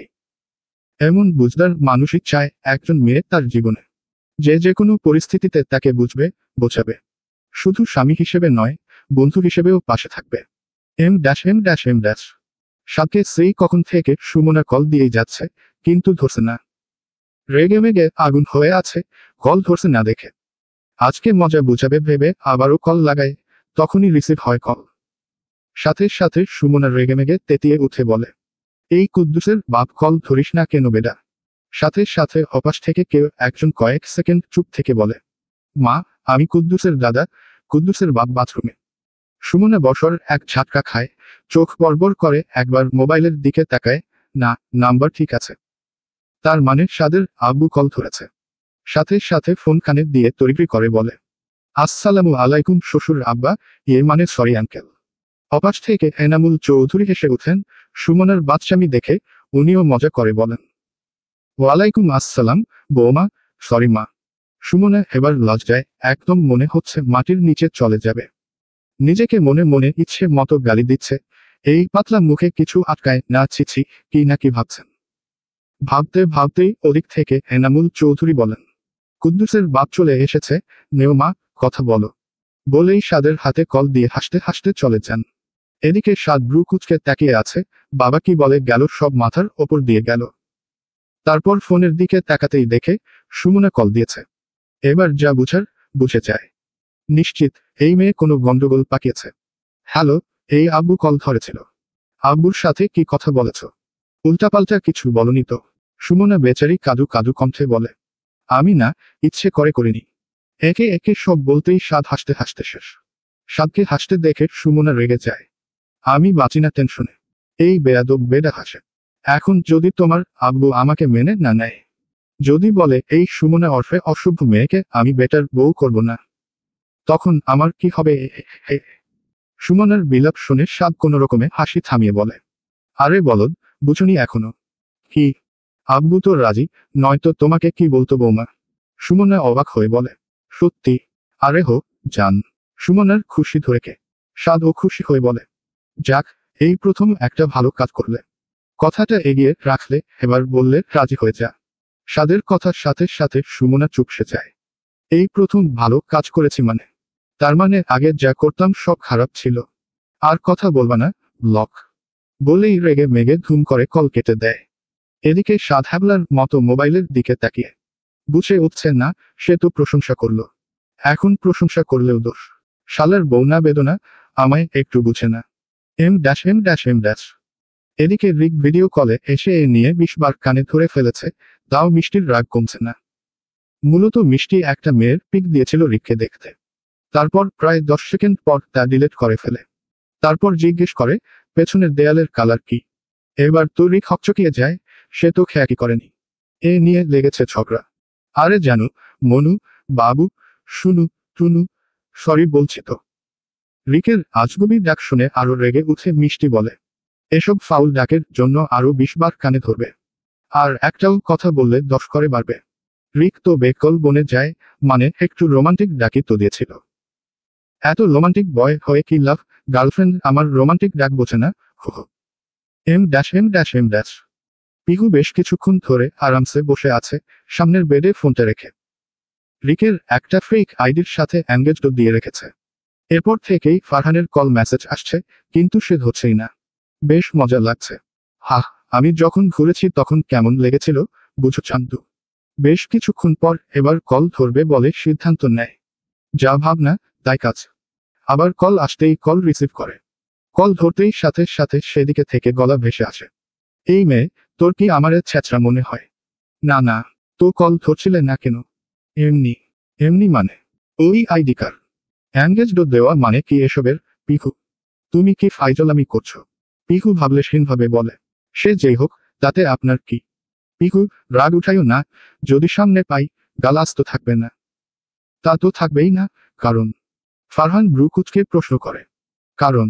পিহু গলা খাকারি দিয়ে গান ধরল, তুমি হইলা পুরুষ মানুষ, আমি হইলাম নারী। আমি কি আর গায়ের জোরে তোমার সাথে পারি? বলেই ধুম করে কল কেটে দেয়। আর এদিকে ফারহান তাজ্জব বনে যায়। এই মেয়ে সিরিয়াস মুহূর্তেও বাদরামি অফ করবে না। বেয়াদব মহিলা। দেখতে দেখতে কেটে যায় আরো 2 মাস। চৌধুরী বাড়িতে বিয়ের তোড়জোড় লেগেছে। বাড়ির নতুন রূপে সেজে উঠেছে। বাড়ির বড় ছেলের বিয়ে বলে কথা। 1 মাস আগেই সব আত্মীয় স্বজন সহ পুরো এলাকা দাওয়াত দিয়ে রেখেছে এরশাদুল চৌধুরী আর এনামুল চৌধুরী।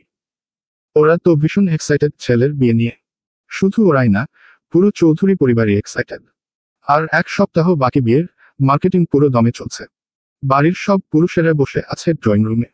এরশাদুল চৌধুরী চা খেতে খেতে সাদ আর তাহমিদের উদ্দেশ্যে বলেন, এখন কিন্তু তোদের অনেক দায়িত্ব নিতে হবে। আর বড় ভাইয়ের আশায় থাকলে চলবে না। দুজনেই হালকা হেসে বলে, অবশ্যই আমরা সব দায়িত্ব পালন করব, আমাদের বড় ভাইয়ের বিয়ে বলে কথা। পাশ থেকে রুদ্র উঠে বলে, ওদের কেন হুদাই এসবে টানছো আব্বু? আমি আছি তো সামলাতে। ওরা বন্ধু বান্ধব নিয়ে মজা করবে বিয়েতে, এসব বাড়তি ঝামেলায় জড়াতে হবে না। রুদ্রের কথায় তাহমিদ সাদ দুজনেই এসে দুদিক দিয়ে রুদ্রকে জড়িয়ে ধরে। এই ছেলেটা যে তাদের চাচাতো ভাই কখনোই গোনা করেও বুঝতে দেয়নি। সেই ছোটবেলা থেকে নিজের আপন বড় ভাইয়ের মতো আগলে রেখেছে। তাহমিদ তো সাথে রেখে যত আবদার ছিল তার বাবার পর রুদ্রের কাছেই করেছে। তাহমিদ রুদ্রের গলা জড়িয়ে ধরে বলে, ইউ আর মাই বেস্ট ভাইয়া। সাধু বলে উঠে, ছোট থেকে অনেক বাঁচিয়েছ আমাদের সব কাজ থেকে। আমাদের কষ্ট হবে দেখে নিজেই সব একা হাতে আব্বুদের সাথে সামলাতে। তবে এখন আমরা বড় হয়েছি, আমরাও দায়িত্ব নিব।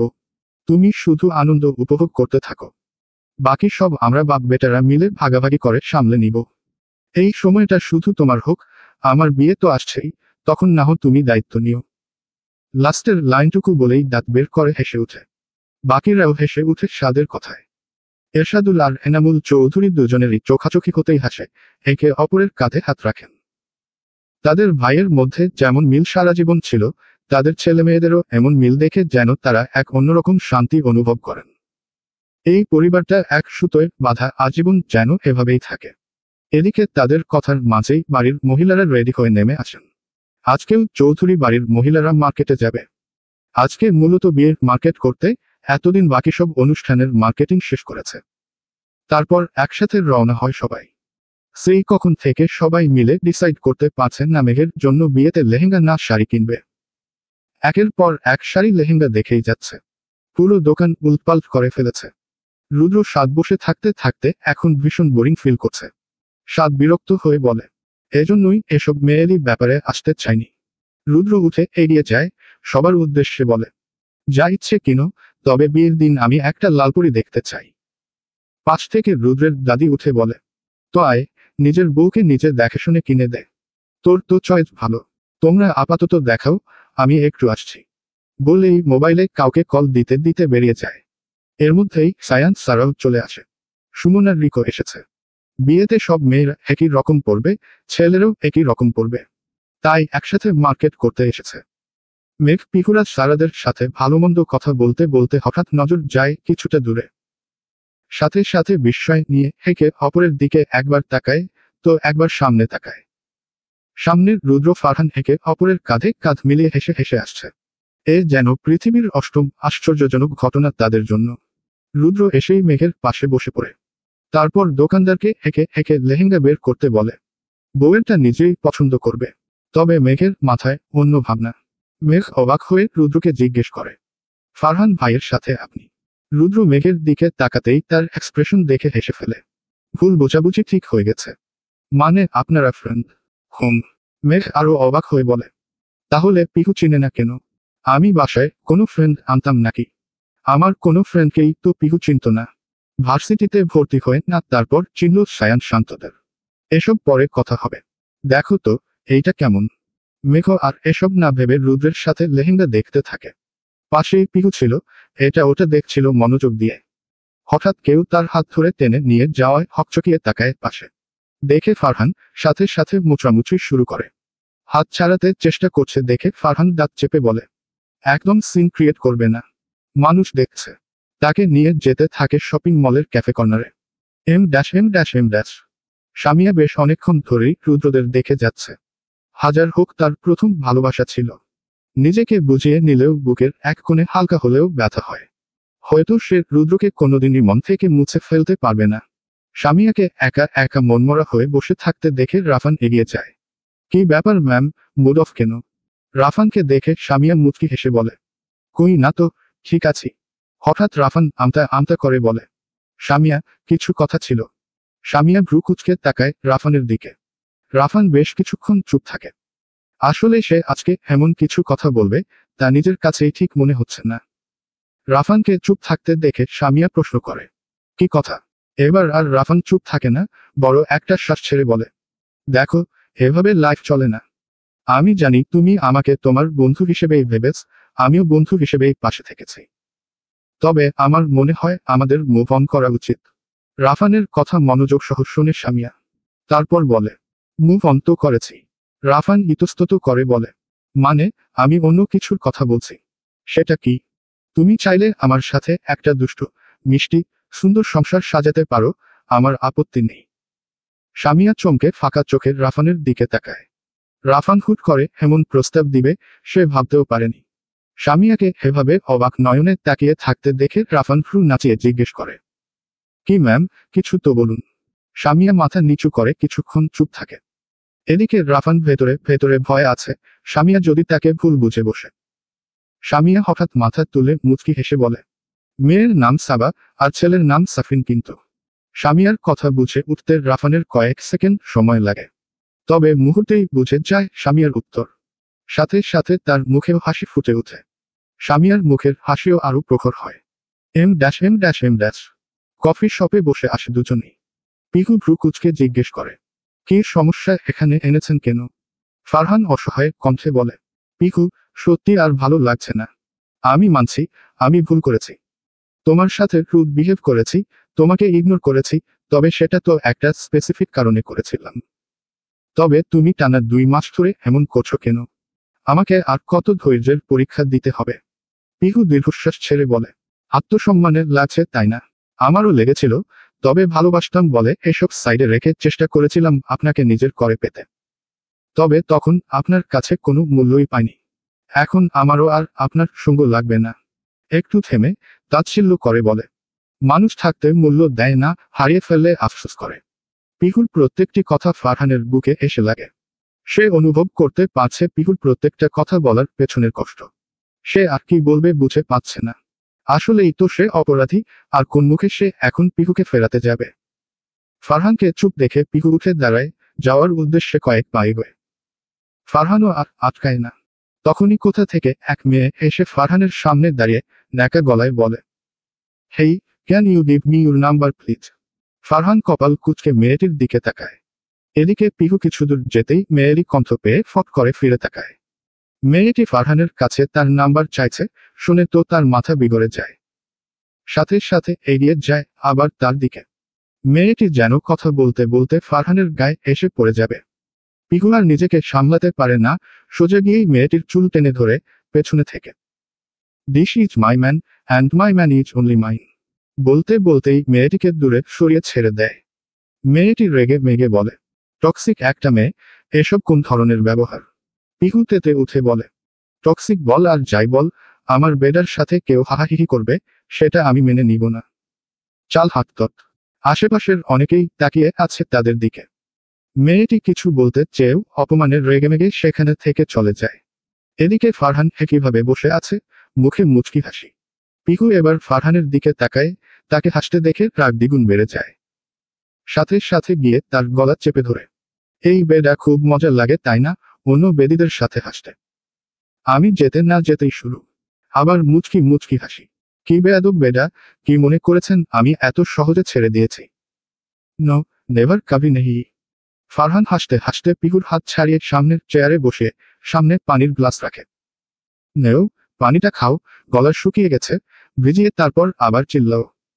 পিকু কিছুটা শান্ত হলেই ফারহান প্রশ্ন করে, তোমার না আমার সঙ্গ লাগবে না, তাহলে আবার চলে এলে যে? পিকু এবার কেঁদে ওঠে। ফারহান দ্রুত এক হাতে তাকে আগলে জড়িয়ে ধরে, এই পিকু, কাঁদিস না, আমি তো মজা করে বলেছিলাম। পিকু যেন ফারহানের একটু আদুরে কথায় আরো গলে যায়, আরো কেঁদে উঠে ফোপাতে ফোপাতে বলে, আপনি ছাড়া আর কারোর সঙ্গ চাই না, আমার শুধু আপনার সঙ্গ লাগবে। ফারহান হালকা হেসে পিকুর চোখের পানি মুছে দিয়ে বলে, আমারও এই বেয়াদব মহিলা ছাড়া আর কারোর সঙ্গ চাই না। এই মহিলাই যথেষ্ট ফারহান ভুইয়ার জন্য। M dash. সাবকে সুমনা তার পাশে হুদাই বসিয়ে রেখেছে। বেচারা বিরক্ত হয়ে আশেপাশে তাকাচ্ছে। তাকানোর মাঝেই তার সামনে দিয়ে এক মেয়ে যায়, তবে সে তার দিকে তাকায়নি একবারও। কিন্তু পাশ থেকে সুমনা বলে ওঠে, ওই মেয়েকে ভালো লেগেছে বুঝি? সাদফট করে ভীতু চোখে তাকায় সুমনার দিকে, ফরফরিয়ে বলা শুরু করে, আস্তাগফিরুল্লাহ তওবা নাউজুবিল্লাহ, কিসব বলো রে, আমি ভুলেও তাকাইনি। সুমনা একটু রাগ দেখাতে গিয়েছিল, তবে সাদের রিয়াকশন দেখে হেসে ফেলে। বেচারির রাগ এক নিমিষেই চলে যায়। সাদ যে মিথ্যা বলছে না, ওর রিয়াকশনই বলে দিচ্ছে। Em dash. দেখতে দেখতেই সেই কাঙ্ক্ষিত মুহূর্ত চলে আসে। আজমের রুদ্রের গায়ে হলুদ। সকাল থেকে বাসায় মানুষে ভরপুর, রুদ্রের বন্ধু বান্ধব থেকে শুরু করে রুদ্রের নানা বাড়ির সকলে। সাথে সাদের নানা বাড়ির লোকও আছে। তাদের কাছের দূরের আরো অনেক আত্মীয়। সব মিলিয়ে পুরো বাড়ি মানুষে ভরপুর। ছেলেরা সব এদিক সেদিকে কাজে ব্যস্ত। বাড়ির মেয়েরাও ব্যস্ত অতিথি আপ্যায়নে। মাহিরা, মেয়েটি এখন বেশ ভালো হয়ে গেছে, মেঘের সাথে ভালোই বিহেভ করছে আসার পর থেকে। হয়তো নিজের ভুল বুঝতে পেরেছে। বিকালের দিকে পার্লারের লোকজন আসে। মেঘসহ বাকিদের সাজগোছ শেষ হতে হতে 7টা বেজে যায়। সব মেয়েরা সেম শাড়ি, সেম সাজে সেজেছে আজ। পার্লারের লোকজন যেতেই মেঘ উঠে দাঁড়ায়। আয়নার সামনে যেতেই চোখ জুড়িয়ে যায় তার। সে তো নিজের বিয়েতে এভাবেই কনে সাজার স্বপ্ন দেখেছিল, গায়ে হলুদ শাড়ি, কাঁচা ফুলের গহনা, ব্রাইডাল মেকআপ, মাথায় দুপাট্টা। যেন এক বাঙালিয়ান নববধূ। রুমে উপস্থিত সবাই তো প্রশংসা করেই যাচ্ছে। এর মধ্যেই হঠাৎ কেউ দরজা ধাক্কা দেয়। পিকু ভেতর থেকে ডেকে ওঠে। হে! বাহির থেকে রুদ্রের গলা ভেসে আসে। আমি, দরজা খোল। কেন, কি দরকার? রুদ্র বিরক্ত হয়ে বলে। আমার বউ কই? সেই সকাল থেকে রুমে টুকিয়ে রেখেছিস। বাব্বাহ, একদিন বউকে না দেখেই এই হাল। পিকুর কথায় সেখানে উপস্থিত সকল মেয়েরাই হেসে ওঠে। বোনের কথায় রুদ্রও কিছুটা লজ্জা পেয়ে যায়। ভাইকে কিছু বলতে না দেখে পিকু আবার বলে ওঠে। এখন যাও, যাও বাপু, একেবারে স্টেজেই আমার বান্ধবীর সোনামুখখানা দেখতে পাবে। রুদ্র খানিকটা লজ্জা পেয়ে আর কথা না বাড়িয়ে সেখানে থেকে চলে যায়। এখানে থাকলে এই বোন নামের দোষমন সকলের সামনে খালি লজ্জায় ফেলবে। রুদ্র গাড়ি নিয়ে বেরিয়ে পড়ে তার উদ্দেশ্যে। প্রায় 15 মিনিটের মাথায় পৌঁছে যায় গন্তব্যে। বাড়িতে ঢুকে কলিং বেল বাজাতেই রাহুলের মা দরজা খুললেন। রুদ্রকে দেখে বুকে জড়িয়ে ধরে কেঁদে ওঠেন। প্রত্যেকবার এমনই হয়। রাহুলের বাবাকে এসেছে দেখতে, রুদ্রকে দেখে স্ত্রীকে বলেন, কি করছো, কি, ছেলেটাকে ভেতরে না ঢুকতে দিয়ে দাঁড় করিয়ে রেখেছ? স্বামীর কথায় রুদ্রকে ছেড়ে তাকে ভেতরে আনে। রুদ্র সোফায় বসতেই বলে উঠে, যাবে না তোমরা? আজ আমার গায়ে হলুদ। রাহুলের বাবা বুক ভরা হতাশার শ্বাস ছেড়ে বলেন, বাবা, শরীরটা ভালো লাগছে না। রুদ্র তাকে থামিয়ে তাদের সামনে এসে বলে, তোমাদের ছেলের কাছে যাবে না? রাহুলের মা চমকে ওঠেন। মানে? রুদ্র হালকা হেসে বলে, মানে আমি তোমাদের ছেলে কিনা বলো? রাহুলের মা রুদ্রের মাথায় হাত বুলিয়ে চোখে জল নিয়ে বলেন, তোদের কারণেই তো বেঁচে আছি, নয়তো ছেলে হারিয়ে কবেই মরে যেতাম। তোরাই তো আমার ছেলে। রুদ্র ওনার হাত ধরে অনুরোধের স্বরে বলে, মামুনি, আমার কথা রাখবে? বল বাবা। রুদ্র নরম কণ্ঠে বলে ওঠে, আমি আমার এই বাবা মা ছাড়া বিয়ের প্রোগ্রাম শেষ করতে পারবো না। তোমরাও চলো না, আম্মু আব্বুও তোমাদের অপেক্ষায় বসে আছে। রুদ্রের কথায় ওনারা আর না করতে পারেন না। রেডি হয়ে রুদ্রের সাথেই বেড়ে পড়ে। এম। মেঘকে স্টেজে বসানো হয়েছে সেই অনেকক্ষণ আগেই। তার একার কিছু ফটোশুট অলরেডি হয়েছে। তারপর একে একে ফ্রেন্ড আত্মীয়, যারাই বউয়ের সাথে ছবি তুলতে চেয়েছে, সবাই তুলেছে। বেচারি মেঘ ক্লান্ত হয়ে পড়েছে এইটুকুতেই। পিহু বাড়ির ভেতর যাচ্ছে, তার মোবাইলটা রুমে ফেলে এসেছে। দোতলায় উঠতেই হঠাৎ কেউ তাকে টেনে রুমে ঢুকায়। পিহু কিছু বুঝে ওঠার আগেই তাকে দেয়ালের সাথে চেপে ধরে কেউ। পিহু ভয়ে সামনে তাকাতেই ফারহানকে দেখে চুপসে যায়। ফারহান ঠিক তার সামনে, পিহুর পাশের দেয়ালে হাত দিয়ে তাকে মাঝে আটকে রেখেছে। তাদের মধ্যের দূরত্ব বেশি না। ফারহানের তাকানো দেখে পিহু ভরকে যায়। কি করছেন, কি এখানে এনেছেন? কেন? ফারহান গম্ভীর কণ্ঠে বলে, সারাদিন ধরে না কলে পাচ্ছি না, ভালো মতো দেখা পাচ্ছি, এসব কোন ধরনের অসভ্যতামি? বিজি ছিলাম। পিহুর কথায় ফারহান আরেকটু এগিয়ে আসে। এবার ফারহানের শ্বাস প্রশ্বাস পিহুর চোখ মুখে ঠেকেছে। পিহু দেয়ালের সাথে আরো চেপে যেতে চায়, তবে আর সম্ভব না। বেচারি লজ্জায় মিলিয়ে যাচ্ছে। ফারহানকে এত কাছ থেকে অনুভব করেনি কখনো। কেমন জানি অন্যরকম এক অনুভূতি হানা দিচ্ছে। তার এক প্রকার কাঁপাকাঁপি শুরু হয়ে যায়। এদিকে পিহুর অবস্থা দেখে ফারহানের বেশ মজা লাগে। বেয়াদব মহিলাকে এই প্রথম সে হাতে আনতে পেরেছে। নয়তো সারাক্ষণ তাকেই দৌড়ের উপর রাখে। দুষ্টু হেসে বলে, কি ম্যাডাম, এত কাঁপাকাঁপি করছো যে শীত করছে নাকি?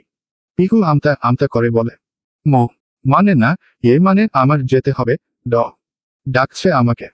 পিহুর অবস্থা দেখে ফারহানের হাসি চলে আসে, তবুও নিজেকে সামলে বলে, কোথায়? আমি তো শুনলাম না কোনো ডাক। পিহু এবার কি বলবে ভেবে না পেয়ে চুপ হয়ে যায়। পিহুকে চুপ হতে দেখে ফারহান তার কপালে একটা চুমু বসিয়ে দেয়। পিহু চমকে চোখ বড় বড় করে ফারহানের দিকে তাকায়। পিহুর টানা টানা চোখের দিকে নজর যেতেই আটকে যায় ফারহান। এবার সে পিহুর দিকে ভালো করে লক্ষ্য করে, পিট কালার শাড়ি পরেছে, সাথে ফুলের গহনা, মুখে ভারী সাজ। ঠোঁটের দিকে নজর যেতেই বর্ষর একটা রুখ ইলে ফারহান। কেমন যেন টানছে তাকে, ঘোর লেগে যাচ্ছে, যেন নিজের মধ্যে নেই সে। আস্তে আস্তে মুখ এগিয়ে নিয়ে যায় পিহুর দিকে। এদিকে পিহু যেন জমে আছে, নড়াচড়া করার শক্তি পাচ্ছে না। ফারহানকে যে ধাক্কা দিয়ে সরাবে তার জন্য হাতটুকুও তোলার শক্তি পাচ্ছে না। ফারহান যত এগিয়ে আসছে, পিহুর নিঃশ্বাস তত ভারী হচ্ছে। এক পর্যায়ে যখন একদম কাছাকাছি চলে আসে, পিহু খিচে চোখ বন্ধ করে নেয়। আর ঠিক সেই সময় ফারহানের ফোন বেজে ওঠে। মুহূর্তেই ফারহানের হুঁশ ফিরে আসে। কি করতে যাচ্ছিল টনক নড়ে। দ্রুত পিহুকে ছেড়ে অন্য পাশে গিয়ে দাঁড়ায়। নিজেকে সামলে বড় বড় কয়েকটা শ্বাস নিয়ে দ্রুত কল রিসিভ করে। এদিকে পিহু যেন নিঃশ্বাস ফিরে পেয়েছে, এখনো দেয়ালের সাথে লেগে দাঁড়িয়ে আছে। কি হতে যাচ্ছিল ভাবতেই তার গা শিউরে উঠছে। এদিকে ফারহানকে অপর পাশ থেকে কেউ কিছু বলতেই সে বলে ওঠে, হ্যাঁ হ্যাঁ, আমি আসছি। কল রেখেই দ্রুত পিহুর দিকে তাকায়। পিহুর অবস্থা দেখে জুড়ে হেসে উঠে। কেমন লাগলো? ভাবসব দেখে তো লাগতো বাঘিনী, এখন তো দেখছি বিড়াল। পিহু ফারহানের হাসি আর কথা শুনে তার দিকে তাকায়। তার মানে ফারহান তার সাথে ইচ্ছে করে মজা করছিল, তাকে অস্বস্তিতে ফেলতে। মুহূর্তেই রাগ উঠে যায়। রেগে এগিয়ে আসে। আপনি তার মানে এতক্ষণ মজা করছিলেন? ফারহান হেসে বলে, ওই আর কি, একটু বাজিয়ে দেখছিলাম। একটু থেমে পিহুকে চোখ মেরে বলে, তুমি চাইলে সত্যিও করতে পারি। তবে তুমি যেই ভীতু, এতেই এই অবস্থা, যদি সত্যি কিছু করতাম কি হাল হতো ভাবছি। ফারহান মুখ টিপে টিপে হাসছে। তা দেখে পিহু কিছুক্ষণ রেগে তাকিয়ে থাকে।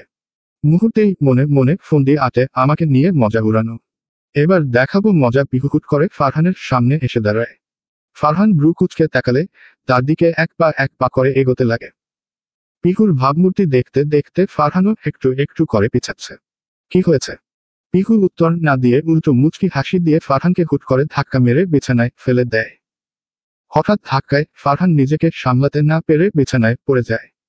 অবাক হয়ে পিহুর দিকে তাকিয়ে প্রশ্ন করতে যাবে, তার আগেই পিহু বিছানার একপাশে উঠে বসে পড়ে। আস্তে আস্তে তার দিকে ঝুঁকে আসে। তা দেখে ফারহানের প্রশ্ন গলাতেই আটকে যায়। চোখ বড় বড় করে পিহুর দিকে তাকিয়ে আছে। কি করতে চাচ্ছে পিহু বুঝার চেষ্টা চালাচ্ছে। পিহু শয়তানি হাসি দিয়ে বলে, আমার তো ভালোই লাগছিল, চলুন আবার কন্টিনিউ করি। বলেই পিহু আরেকটু এগিয়ে আসতে নিলেই ফারহান ভয় পেয়ে ধরফরিয়ে উঠে বসে। কি করছো কি, মাথা ঠিক আছে তোমার? ফারহানের কথায় এদিকে পিহু জুড়ে হেসে উঠে। হাসতে হাসতে উঠে হাঁটা ধরে। আসছে পিহুর সাথে পাঙ্গা নিতে, ভিতর ডিম নিচেই। পিহু দ্রুত সেখানে থেকে চলে যায়। তবে ফারহান এখনো বসে আছে, ভাবছে পিহুর কথাই। বাপরে, কি সাংঘাতিক মেয়ে। একে জব্দ কিউই ফারহানকে জব্দ করে রেখে গেছে। ফারহান উঠে দাঁড়ায়, চুল ঠিকঠাক করে, যেতে যেতে বিড়বিড় করে, বেয়াদব মহিলা। নিচে নামতেই দেখে ফারহানের মা, সারা, মিষ্টি, ফাহিমা এরা সবাই বসে আছে। মাত্রই এসেছে হয়তো। পিহু তাদের সাথেই কথা বলছে। সিদ্দিকা বেগম নাস্তা আনতে গেছেন। ফারহান এগিয়ে যায়, মায়ের কাছে বসে। ফারহানের মায়ের অপর পাশে পিহু বসে গল্প করছিল। হঠাৎ ফারহানের কথায় সে তবদা খেয়ে যায়। ফারহান তার মাকে জিজ্ঞেস করে, মা, বৌমা কেমন লেগেছে? ফারহানের মা হেসে পিহুর থুতনা ধরে বলেন, পিহুকে তো আমার সেই সায়ানের বিয়ে থেকেই পছন্দ। নতুন করে আর কি বলবো, মিষ্টি একটা মেয়ে, দ্রুত ঘরে তুলতে পারলেই হলো। পিহু লজ্জা, শরম, অবাক সব মিলিয়ে এমন এক অনুভূতি হচ্ছে যে সে এখন কি এক্সপ্রেশন দিবে বুঝে উঠছে না। এর মধ্যেই সিদ্দিকা বেগম নাস্তা নিয়ে আসে। আর এই বিষয়ে কেউ কোথাও তুলেনি। এম। রুদ্র মাত্রই রাহুলের মা বাবাকে নিয়ে বাড়িতে এসেছে। তাদের বাড়ির সবার সঙ্গে দেখা করিয়ে বসিয়ে রেখে দ্রুত স্টেজের দিকে যায়। মেঘকে এক ঝলক দেখার লোভ আর সামলাতে পারছে না। কয়েক ঘন্টা দেখেনি, তবে মনে হচ্ছে যেন কয়েক যুগ দেখেনি সে। রুদ্র তড়িঘড়ি করে স্টেজের সামনে যায়। তবে কিছুটা সামনে যেতেই জায়গায় পা আটকে যায়। মুখা হয়ে যায় মেঘকে দেখে। যেন এক জীবন্ত পুতুল বসে আছে সামনে। সঙ্গে সঙ্গে এক হাত মুখে চলে যায়। অবাক হয়ে বলে ওঠে, এইটা কি আমার বউ নাকি কোনো পরী? রুদ্রের কথা শুনে আশেপাশের সবাই হেসে ওঠে। শান্তরা তাকে সামনের দিকে ঠেলে বলে, আরে বেটা, তোর নিজের বউই। রুদ্র ধীরে ধীরে এগিয়ে যায় মেঘের দিকে। মেঘও তার আশার পানে তাকিয়ে। রুদ্রও তার সঙ্গে মিলিয়ে হলুদ পাঞ্জাবি পরেছে, সঙ্গে সাদা পাজামা, চুলগুলো সুন্দরভাবে সেট করা, খুবই পরিপাটি ও সুন্দর লাগছে। যেন এক দেখাতেই যে কারো মন কাড়া লোক। রুদ্র এসেই থপ করে মেঘের পাশে বসে পড়ে।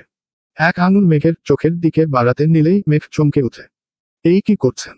রুদ্র ফুস করে শ্বাস ছেড়ে বলে, বউ, একটু কাজল দাও, নজর টিকা দেই, নয়তো আমার নজরই আগে লাগবে।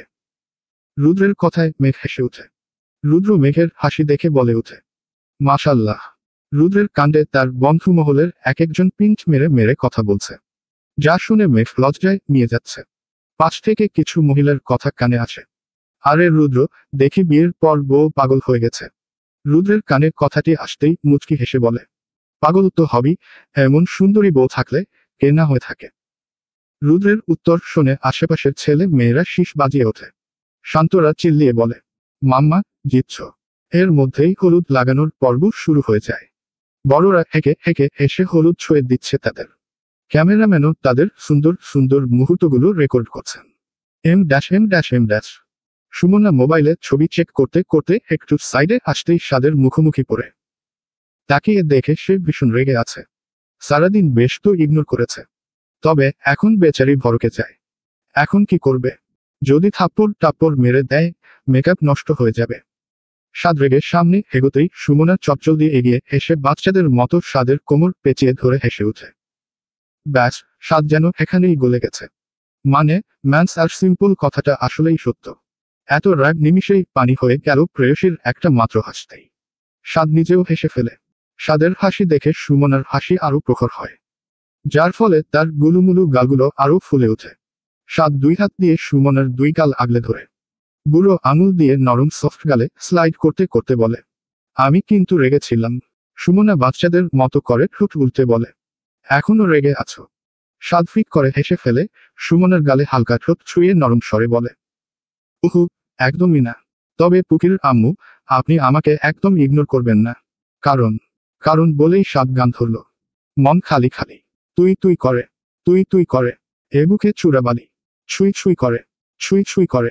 সুমনা হেসে বলে, বাব্বা, ভাই বোন সব সিঙ্গারের দল নাকি? বউয়ের জন্য সবই হতে পারি, সিঙ্গার কবি। এম। অন্যদিকে রিককে পরীক্ষা করতে মিষ্টি একটা মেয়েকে পাঠায় রিকের সঙ্গে ফ্লার্ট করতে। আসলে তার বান্ধবীরাই বারবার বলছিল, লয়াল হবে না, হবে না। সেই সন্দেহ থেকেই আজ বিয়ে বাড়িতেই হাতে নাতে পরীক্ষা করতে চাচ্ছে। রিক শান্তদের সঙ্গে আড্ডা দিচ্ছিল বসে। একটি মেয়ে হঠাৎ এসে রিককে ডাকে। সে উঠে আসলে তখন মেয়েটি বলে, একটু সাইডে যেতে, ইমার্জেন্সি কথা আছে। তা শুনে রিক সাইডে একটা কর্নারে যায়। তাদের পেছনে যে মিষ্টি লুকিয়ে আছে, সেই খবর রিক জানে না। আপু, কি বলবেন? কোনো দরকার? মেয়েটি সাথে সাথে বলে, আপু, কেন বলছো? নাম ধরে ডাকতে পারো। রিকের কাছে কেন জানি সুবিধার মনে হচ্ছিল না মেয়েটিকে। তাই কথায় পাত্তা না দিয়ে বলে, কি বলতে ডেকেছেন, বলেন। আসলে আমার আপনাকে পছন্দ হয়।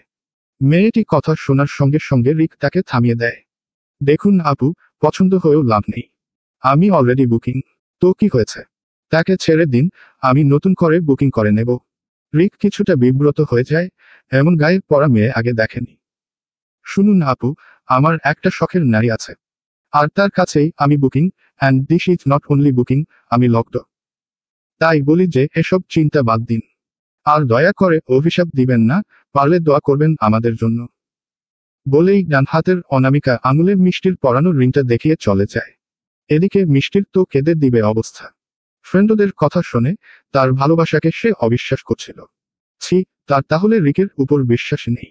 আর যেখানে বিশ্বাস নেই, সেখানে ভালোবাসাও থাকে না। মিষ্টি দ্রুত এগিয়ে যায় রিকের কাছে। রিক হঠাৎ মিষ্টিকে এমন হন্তদন্ত হয়ে আসতে দেখে দ্রুত এগিয়ে যায়। কি হয়েছে, এভাবে হাঁটছ কেন? শাড়ি পরেছ তুমি, পরে যাবে তো। মিষ্টি রিকের হাত ধরে স্টেজের অন্য পাশে নিয়ে আসে। এপাশে মানুষজন নেই। হঠাৎ রিককে চাপটে জড়িয়ে ধরে কেঁদে উঠে মিষ্টি। রিক হকচকিয়ে যায়, হঠাৎ কাঁদছে কেন ভেবে। দ্রুত তাকে প্রশ্ন করে, এই জান, কি হয়েছে? কাঁদছ কেন? কেউ কিছু বলেছে? কেউ খারাপ ইঙ্গিত দিয়েছে? মিষ্টি কাঁদতে কাঁদতে বলে, আমার অনেক গিল্টি ফিল হচ্ছে। রিক মাথায় হাত বুলিয়ে বলে, কি নিয়ে? আমি তোমাকে অবিশ্বাস করেছি, তাও অন্যের কথায়। যা একদমই উচিত হয়নি। তোমার উপর আমার বিশ্বাস রাখা উচিত ছিল। মিষ্টির কথায় রিক কিছুক্ষণ চুপ থেকে মুচকি হেসে তাকে নিজের থেকে ছাড়িয়ে পকেট থেকে টিস্যু বের করে হালকা হালকা চেপে চোখের পানি মুছে দিতে থাকে, যাতে মেকআপ না নষ্ট হয়। তারপর তার হাত ধরে স্টেজের দিকে যেতে যেতে বলে, এই যে, নিজের ভুলটা উপলব্ধি করতে পেরেছ, গিল্টি ফিল করেছ, তার থেকেও বড় কথা আমার সঙ্গে শেয়ার করেছ। এগুলোই অনেক। হয়তো আমার কাজে এমন কোনো খুঁত পেয়েছ যার জন্য তোমার আমার ওপর সন্দেহ জন্মেছে। আমি এখন থেকে চেষ্টা করব নিজেকে আরো শুধরানোর, যাতে মিষ্টি পাখির মনে আর সন্দেহ না জন্ম নেয়। মিষ্টি রিকের কথায় হেসে ওঠে। দিনকে দিন যেন এই লোকটার প্রতি ভালোবাসা ক্রমশ বেড়েই চলছে। এম। আরে ম্যাম, আরে একটু দাঁড়ান। সামিয়া কোমরে 2 হাত দিয়ে মেকির রাগ দেখিয়ে বলে, বলুন তো মশাই, আমার চুলের সঙ্গে কিসের এমন যুদ্ধ করছেন? রাফান সামিয়ার চুলে তার কিনে আনা বেলিফুলের গাছড়াটা লাগাতে লাগাতে বলে, রুদ্রের পরই তো আমাদের সিরিয়াল, তাই এখন থেকেই হাসব্যান্ড ম্যাটেরিয়াল হওয়ার ট্রাই করছি। তাই বলে আমার বাধা চুল আউলিয়ে। আরে ম্যাডাম সাহেবা, আগে দেখো তো তারপর বকো। বলতে বলতেই সে কোনোভাবে গাছড়াটা সামিয়ার চুলে লাগিয়ে দেয়। সামিয়া মাথায় হাত দিতেই বুঝে যায় বেলিফুল। সঙ্গে সঙ্গে রাফানের দিকে তাকায়। লোকটা তার জন্য ছোট বড় এমন এমন কাজ করে বসে, যা সামিয়ার ভীষণ মন কাড়ে। তার প্রত্যেক কাজেই সামিয়া যত্ন, ভালোবাসা, সম্মান খুঁজে পায়। চোখ চিকচিক করে উঠে, এমন মানুষই তো চেয়েছিল সে। আল্লাহ তাকে মিলিয়েও দিয়েছেন। রাফান মোবাইল বের করে সামিয়ার চুলের পেছনের ছবি তুলে তার সামনে ধরে, এই যে ম্যাম, দেখেন, আপনার চুলের কোনো ক্ষতি করিনি। মুহূর্তেই সামিয়া থোতনা ধরে মুখটা একটু উঁচু করে বলে, আমি কি বোকা নাকি আমার এত সুন্দর সাজসজ্জায় সজ্জিত ফুলটাকে নষ্ট করে দিব? এখন যেন আমার ফুলের গায়ে বেলিফুল মিশে আরো বেশি সুন্দর হয়ে উঠেছে। মাশাল্লাহ। সামিয়া ছলছল চোখে তাকিয়ে রাফানের হাত শক্ত করে ধরে বলে, এত ভালোবাসা তো চাইনি, একটু হলেই হতো। রাফান সামিয়ার হাতে গভীর এক চুমু দিয়ে বলে, তোমাকে ভালোবাসায় একটু কমতি রাখলে আমার পাপ হবে যে। তোমার জন্যই আজ আমি রাফান, নয়তো আমি কবেই ভেঙে গুড়িয়ে যেতাম। এম। স্টেজের সামনে বসে আছে সবাই। হলুদ পরানো শেষ, এখন নাচ গানের পালা। মেঘ আর রুদ্রকেও স্টেজ থেকে নামিয়ে সামনের সারিতেই বসানো হলো। হঠাৎ সব লাইট অফ হয়ে যায়। চারদিকে গুঞ্জন। কি হলো, কি হলো? কিন্তু মুহূর্তেই মুখগুলো বন্ধ হয়ে যায় যখন স্পিকারে বেজে ওঠে, মেহেন্দি লাগে রাখ না। সবাই ভাবছে ছেলে মেয়েরা নাচবে। লাইট অন হতেই চোখ বড় হয়ে যায়। কেউ কথা বলতে পারছে না। স্টেজে দাঁড়িয়ে আছেন চৌধুরী পরিবারের 2 কর্তা, তাদের স্ত্রী আর কয়েকজন অতিথি। একপাশে মহিলারা, অন্য পাশে পুরুষরা। হঠাৎ বাজতে শুরু করে কুদিয়ান ন্যাশে টিআই পাডিয়ান। এরশাদুল চৌধুরী সহ সবাই মহিলাদের দিকে হাত নেড়ে নাচে। এরপর মহিলারাও সমান তালে পুরুষদের দিকে ইশারা করে নাচে। চারদিক হাততালি, গমগম করে মিউজিকের সঙ্গে সবাই মেতে ওঠে। হঠাৎ আসল টুইস্ট, ও সুরের সঙ্গে রুদ্রের দাদির নানি স্টেজে এসে লিপসিং শুরু করে, যেন নিজেই গান গাইছে। পুরো প্যান্ডেল হই হুল্লোড়ে ভরে ওঠে। ছেলেরা শীষ বাজাচ্ছে, কেউ উল্লাস করছে, কেউ দাঁড়িয়ে বাহবা দিচ্ছে। মেঘ, পিকু, সামিয়া, রুদ্র, সাদ, তাহমিদ সহ সবাই অবাক। তাদের বাপ চাচারা এমন নাচবে তারা কল্পনাও করেনি। মেঘের চোখে আনন্দাশ্রু। স্পষ্ট বোঝা যায় এই বিয়ে পরিবারের জন্য কতটা খুশির। বয়স ভুলে সবাই নাচে গানে ভেসে গেছে। গান শেষ হতেই সবাই স্টেজ থেকে নেমে আসে। পিহু ও বাকিরা ছুটে গিয়ে সবাইকে আলিঙ্গন করে। মেঘও উঠে আসে। এরশাদুল চৌধুরী মেঘের মাথায় হাত রেখে বলে, সর্বদা সুখী থাক মা, তোকে আমি সারা জীবন আমার ছেলের পাশে দেখতে চাই। মেঘ মুচকি হেসে মাথা নাড়ায়। এরপর একের পর এক সবাই নাচে, এনজয় করে। রাত 12টা বাজে, বড়রা সবাইকে খাওয়ার জন্য ডাকে। 3-4টি টেবিল একসাথে করে চৌধুরী পরিবারের সবাই সহ রুদ্র মেঘদের বন্ধুরাও বসেছে। সবাই গল্প করছে, হাসি ঠাট্টা করছে। রুদ্রও খাচ্ছে, মেঘকেও খাইয়ে দিচ্ছে। কিন্তু হঠাৎ এক মহিলা নাক কুচকে বলে, আচ্ছা আপা, আপনার ছেলের বউয়ের বাপের বাড়ির কাউকে দেখলাম না, এতিম নাকি? রুদ্রের হাত থেমে যায়, রাগে তাকায়। মেঘ চুপ হয়ে যায়। রুদ্র কিছু বলার আগেই পাশে বসা সাদের মা উঠে বলে, মেঘ আমার আর সাদের আব্বুর মেয়ে। মেঘের মা বাবা আমরা। আর শ্বশুর শাশুড়ি আমার যা আর ভাসুর। আর কিছু জানতে চান? না হলে খান, খাবার ঠান্ডা হয়ে যাবে। মহিলাটি অপমানে চুপ, বাকিরা হাসে। মেঘ ছলো নয়নে তাকায় রুদ্রের দিকে। এম। পরের দিন সকাল সকাল উঠেই মেঘ সহ বাকি মেয়েরা চলে যায় পার্লারে। সেখানে থেকে তৈরি হয়ে আসে। মেঘ পরেছে লাল খয়েরি রঙের পাকিস্তানি লেহেঙ্গা, সাথে মিলিয়ে কিনা অর্নামেন্টস, সাথে ব্রাইডাল সাজ আছে। যেন কোনো এক রাজ্যের রানী নিজেকে সাজিয়ে তুলেছে, নিজস্ব রাজ্য সকলের সামনে দখল করে নিতে। পার্লার থেকে তারা ডিরেক্ট চলে যায় সেন্টারে। তারপর সব বিচ্ছুদের শুরু হয় প্ল্যানিং। ছেলেরা আসবে নামাজ পড়েই। সেই আশায় তারা বসে আছে। এর মধ্যে বাকি দাওয়াতিরাও হেঁকে হেঁকে আসতে শুরু করে। হঠাৎ একটা মেয়ে দৌড়ে এসে বলে, জামাই চলে এসেছে, জামাই চলে এসেছে। শুনতেই সব মেয়েরা দৌড়ে গিয়ে গেট ধরে দাঁড়িয়ে পড়ে। মেক সেন্টারের দোতলার বারান্দা থেকে দেখছে নিচে তাকিয়ে। একের পর এক বাইক ঢুকছে না ভেতরে। সব বাইক একে একে ঢুকতেই হঠাৎ ঘোড়া নিয়ে প্রবেশ করে রুদ্র। পরনে সাদা রঙের শেরওয়ানি, সাথে উড়না আর মাথায় পাগড়ি লাল খয়েরি রঙের। কোমরের পাশে ঝুলছে মাঝারি সাইজের চাকু। ঘোড়ার উপর রাজকীয় ভঙ্গিতে চড়ে আসছে রুদ্র। চারপাশে তার সব বন্ধু, ভাই, বাবা, চাচারা আনন্দ উল্লাসে তাকে ঘিরে এগিয়ে আসছে। দৃশ্যটা যেন একেবারে রূপকথার রাজপুত্রের আবির্ভাব। সেই রাজপুত্র যাকে মেঘ সারা জীবন মনে মনে চেয়েছিল, যেন সে এসে তার জীবনে সুখ বয়ে আনে। কিন্তু আল্লাহ যে এভাবে তার প্রতিটা ইচ্ছা পূরণ করবেন, তা মেঘ কোনোদিন কল্পনাও করেনি। হয়তো মেঘের মনটা এতটাই স্বচ্ছ ছিল, কোনো দাগ ছিল না, তাই তাকে দিয়েছেন গেলে একদম অগাধ ভালোবাসা, অগাধ সুখ। রুদ্ররা প্রবেশ করতেই পিকুরা আটকে ধরে। তাদের গেট ধরতে দেখে শান্ত বলে ওঠে, এই ভাঙতি নাই, ভাঙতি নাই। বিয়েতে এমন ফকিরেরা কোথা থেকে আসলো? শান্তর কথায় সব ছেলেরা হেসে ওঠে। তবে পিকুরা এসবে পাত্তা না দিয়ে শরবতের ট্রে এগিয়ে দেয়। প্রত্যেকটা গ্লাসের নিচে একটা করে কাগজ। নেন নেন ভাই, উঠান। আপনি সিলেক্ট করুন, আমাদের কত অ্যামাউন্ট দিতে ইচ্ছুক। পিকুর কথায় সাদ বলে ওঠে, কি রে, তোর ভাই এদিকে, তুই ওইদিকে কি করিস? পিকু সাদকে মুখ ভেঙচি দিয়ে বলে, টাকা আছে, যেদিকে পিকু আছে সেদিকে। এরপর রুদ্রকে বলতেই একটা গ্লাস উঠায়। তার নিচের কাগজ উল্টাতেই দেখে 50,000 টাকা লেখা। সাথে সাথে মেয়েরা চিল্লিয়ে উঠে আর স্লোগান দেওয়া শুরু করে, এই এক বড়, না দুই বড়। বাকিরা চিল্লিয়ে উঠে বলে, দুলাভাইয়ের মন বড়। এ নিয়ে লেগে যায় দুপক্ষের মধ্যে চুলাচুলি। এক একজনের চুল টেনে ছিঁড়ে দিচ্ছে কথার মাধ্যমে। এক পর্যায়ে যখন মেয়েরা দেখছে যে ছেলেদের সাথে লজিকে পারছে না, তারা প্ল্যান 2-এ শিফট করে আর চিল্লানো শুরু করে, টাকা দেন দুলাভাই, টাকা কই দুলাভাই, কিপটা কেন দুলাভাই, কিপটামি কমান দুলাভাই, টাকা বের করেন দুলাভাই, ওই আমার দুলাভাই, ওই সবার দুলাভাই। এদের চিল্লাচিল্লিতে রুদ্রের যেন মাথা এখানেই নষ্ট হয়ে যাচ্ছে। ছেলেরা একজন কানে হাত দিয়ে দাঁড়িয়ে। শেষমেশ না পেরে 30,000 দিয়ে কোনোরকম বোঝ দিয়ে ভেতরে ঢুকে। তাদের যেহেতু বিয়ে আগেই হয়েছে, এখন শুধু অনুষ্ঠান সেই হিসেবে রুদ্রকে ডিরেক্ট মেঘের কাছেই নিয়ে বসানো হয়। রুদ্রকে যখন স্টেজে নেওয়া হচ্ছিল ক্যামেরা ঠিক তার দিকেই ফোকাস ছিল। কিছুটা এগোতেই মেঘ উঠে দাঁড়ায়। এগিয়ে এসে রুদ্রের হাত ধরে হাসি মুখে তাকে স্টেজে উঠায়। রুদ্র তো তার লালপরির দিক থেকে চোখই সরাতে পারছিল না। তারপর শুরু হয় ছবি তোলা। তাদের কাপল পিক থেকে ধরে গ্রুপ পিক সব একে একে তোলা শুরু হয়।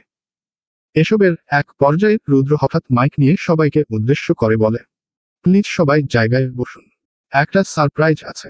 সবাই বেশ আগ্রহ নিয়ে বসে আছে সারপ্রাইজ কি সেটা দেখার জন্য। বেশ কয়েক মিনিট যেতেই রুদ্রকে কেউ কল দেয়। সাথে সাথে রুদ্র মাইকে বলে, প্লিজ নিয়ে আসা হোক। সাথে সাথেই সবাই আশেপাশে তাকাতে লাগে কি নিয়ে আসবে সেই ভাবনায়। তখনই সেখানে উপস্থিত হয় সাফা। সাফা প্রবেশ করে, তার সাথে হুইলচেয়ারে একজনকে দেখতেই উপস্থিত সবাই চমকে ওঠে। বাকরুদ্ধ হয়ে পড়ে, চোখের পলক ফেলতেও ভুলে যায় তারা। এ যেন এক স্বপ্ন, চোখের পলক ফেললেই ভেঙে যাবে। তখনই রাহুলের মায়ের চিৎকারে সবার ধ্যান ভাঙে। রাহুল বাবা আমার, আমার বাবা। বলতে বলতে উনি দৌড়ে যান ছেলের কাছে। রাহুলের চোখ দিয়েও পানি পড়ছে, তবে নড়াচড়া করতে পারছে না। খালি চোখ দিয়ে ইশারা করছে কিছু। রাহুলের মা ছেলেকে বুকে জড়িয়ে ধরে সে কি কান্না। তার বাবাও ছুটে যায়। সাফাও কাঁদছে মা ছেলের কান্নায়। উপস্থিত সবার চোখে পানি, সাথে বিস্ময়। রুদ্র এগিয়ে এসে রাহুলের মাকে সামলাতে বলে, মামুনি শান্ত হও। এত উত্তেজিত হলে রাহুলও উত্তেজিত হচ্ছে। এতে তার সমস্যা হবে, প্লিজ বোঝার চেষ্টা করো। তবে মায়ের মন কি আর মানে। এতদিন পর ছেলেকে পেয়ে বুকে জড়িয়ে ধরে থাকেন। আমার বুকের ধন, আমার বাচ্চা, আমার বাবাটা ফিরে এসেছে। আমি জানতাম কিচ্ছু হয়নি আমার বাবার। কোথায় ছিলে বাবা আম্মুকে ফেলে রেখে? জানো আম্মু কত কষ্ট পেয়েছি তোমাকে না পেয়ে। রাহুলের বাবা ছেলের অবস্থা দেখে স্ত্রীকে টেনে তুলে ধরেন। আশেপাশের সবাই প্রশ্নাত্মক চোখে তাকিয়ে। মেঘরা, ফারহানরা সবাই প্রশ্ন নিয়ে চেয়ে আছে রুদ্রের দিকে। সেদিন রাহুল মারা গেলে এখন বেঁচে আছে কিভাবে সম্ভব? তাদের অবস্থা দেখে রুদ্র বলে ওঠে, সেদিন যখন রাহুলের লাশ নিতে কেবিনে ছিলাম, সেদিন আমিও ভেবেছিলাম রাহুল মারা গেছে। ডাক্তাররাও তাই ভেবেছিল। কিন্তু সেদিন সাফা ছাড়ছিলি না, রাহুলকে নিয়ে যেতে দিচ্ছিল না। পাগলামি করছিল। ডাক্তার নার্স মিলে যখন তাকে উঠাতে লাগলো তখন চাপটে ধরে রাহুলের বুকে পড়ে থাকে। আর ঠিক তখনই সে হার্টবিট শুনতে পায়, ওকে কজনে একবার। সাথে সাথে ডাক্তারকে বললে ডাক্তাররা আবার চেক আপ করে। তখন গিয়ে জানতে পারি রাহুল বেঁচে আছে, কিন্তু মাথায় অতিরিক্ত আঘাত ও রক্তক্ষরণের জন্য সে কোমায় চলে গিয়েছিল। আই এম সরি মামনি, আমি তখন আর কাউকেই বলিনি এ ব্যাপারে। রাহুলকে মৃত রেখেছিলাম সবার সামনে, কারণ শত্রু আমাদের মধ্যেই ছিল। জানতাম না কে সে। যদি রাহুলের এই অবস্থায় তার ক্ষতি করার চেষ্টা করে, তাকে আর বাঁচানো যেত না। সেই ভয় কাউকে বলিনি। রাহুলের মা কেঁদে উঠে বলে, আমাকে তো একবার বলতি বাবা, ছেলে হারানোর যন্ত্রণা যে কতটা কষ্টের ছিল। রুদ্র দীর্ঘশ্বাস ছেড়ে বলে, ডাক্তার বলেছিল তোমাকে না বলতে। 2বার স্ট্রোকের রোগী তুমি, আরেকবার স্ট্রোক করলে। তবে তোমার ছেলে এখন ভালো আছে। এই যে দেখছো বসতে পারছে। টানা এই কয়েক মাস সাফার যত্নে সে এতদূর আসতে পেরেছে। নয়তো এমন রোগী বছর খানেক আগে হাতও নাড়ায় না। এই মেয়েটি দিনরাত তার পিছে যেভাবে পড়েছিল। আজকালকার বউ হয়েও স্বামীর পা ভাঙা দেখলেই ফেলে চলে যায়, সেখানে সে নিঃস্বার্থভাবে ভালোবেসে রাহুলকে সুস্থ করে তুলছে।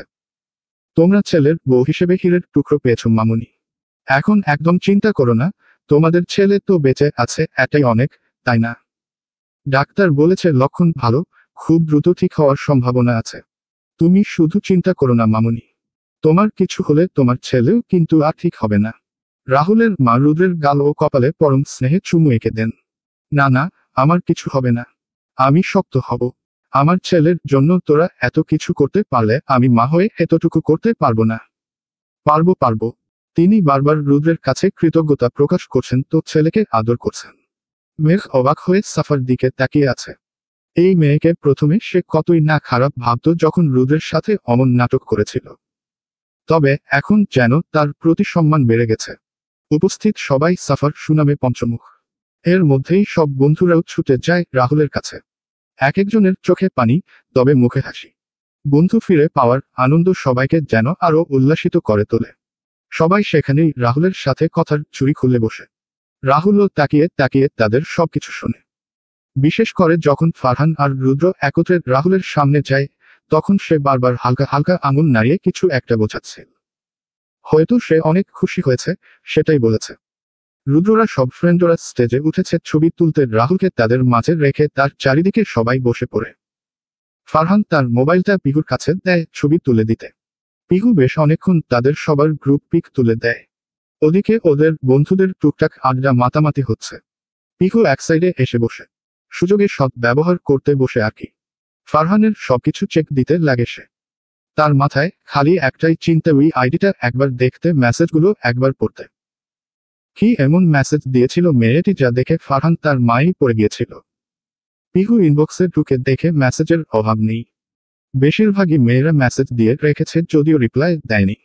তবে সে কয়েকটাকে বাংলা ওয়াজ শুনিয়ে ব্লকও মেরে দিয়েছে। বেশ ধৈর্য ধরে একদম নিচের দিকে আসে, এখানে এগুলো অনেক পুরনো পুরনো মেসেজ। হঠাৎ তার চোখ আটকায় একটা আইডিতে। আরে এইটা আমার ওই ফেক আইডিটা না। ভাবতে ভাবতেই কনভারসেশনে ঢুকতেই শক খেয়ে যায়। ফারহানের মেসেজের উপর মেসেজ।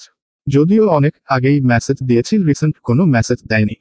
তবুও এক একটা মেসেজ পড়ে সে তবদা খেয়ে বসে থাকে। তার মানে ফারহান আমার অপেক্ষায়। মানে ঘটনাটা এমন হলো, আমার ক্রাশও আমার উপর ক্রাশ খেয়ে বসে আছে। অথচ আমি জানি না। নিজেকে ইচ্ছে মতো গালি দেয় পিহু। আইডিটা যদি অফ না করতাম তাহলে আমার ভুইয়া সাহেবকে আরো আগেই পেয়ে যেতাম। আফসোস নিয়ে স্টেজের ফারহানের দিকে তাকায়, একবার তো একবার মোবাইলের দিকে। ফারহান রাহুলের সাথে কথা বলতে বলতে হঠাৎ পিহুর দিকে নজর যেতেই দেখে সে আপসেট হয়ে বসে আছে। চিন্তিত হয়ে এগিয়ে আসে তার দিকে। কি হয়েছে পিহু? শরীর খারাপ লাগছে তোমার? পিহু ফারহানের কথায় তার মোবাইলের দিকে ইশারা করে। ফারহান মোবাইলের স্ক্রিনে তাকাতেই সাথে সাথে তা কেড়ে নেয়। এসব বের করেছো কেন? ডিলেট দিতে মনে ছিল না। পিহু অসহায় কণ্ঠে বলে, এইটাই ওই মেয়ে যাকে আপনি ভালোবাসতেন। ফারহান পিহুর হাত ধরে বলে, ওইটা ভালোবাসা না, ওইটা ছিল ভালো লাগা। আমি একবারও বলি নাই আমার ভালোবাসা ছিল। ভালোবাসা আর ভালো লাগার মধ্যে অনেক তফাৎ। পিহু ব্রু কুচকে বলে, ঘুরে ফিরে তো একই হলো। উহুমুতেও এক না। ভালো লাগা হলো কারো প্রতি টান অনুভব হওয়া, যা কারো স্বভাব বা অভ্যাস থেকে হয়। তবে তা সাময়িকের জন্য। আর ভালোবাসা হলো গভীর, দীর্ঘস্থায়ী। ভালোবাসা শুধুমাত্র বাহ্যিক সৌন্দর্য বা গুণ দেখে নয়, পুরো মানুষটাকে মেনে নেওয়া। এখানে স্বার্থের চেয়ে প্রাধান্য পায় যত্ন, মান অভিমান, বোঝাপড়া, পাশে থাকার প্রতিশ্রুতি। ভালোবাসা সহজে মুছে যায় না, দূরে থেকেও টিকে থাকে। একটু থেমে বলে, এক কথায়, ভালো লাগা হলো ফুলের সৌরভে মুহূর্তের মুগ্ধতা। আর ভালোবাসা হলো পুরো গাছকে আগলে রাখা, ঝড় বৃষ্টি রোদ যাই হোক না কেন। পিহু মুগ্ধ হয়ে শোনে ফারহানের বিশ্লেষণ। পিহু নরম সুরে বলে, একটা সিক্রেট বলি। ফারহান ব্রু কুচকে জিজ্ঞেস করে, কি? যদি বলি ওইটা মেয়ে ছিল, তোহ তোহ কি আমাকে ছেড়ে দিবেন? তুমি কি আমাকে বাজিয়ে দেখছো? তোমার কি এই ফারহানের পার্সোনালিটি এত লো মনে হয়? আমি তোমাকে ভালোবাসি মানে তোমাকেই ভালোবাসি।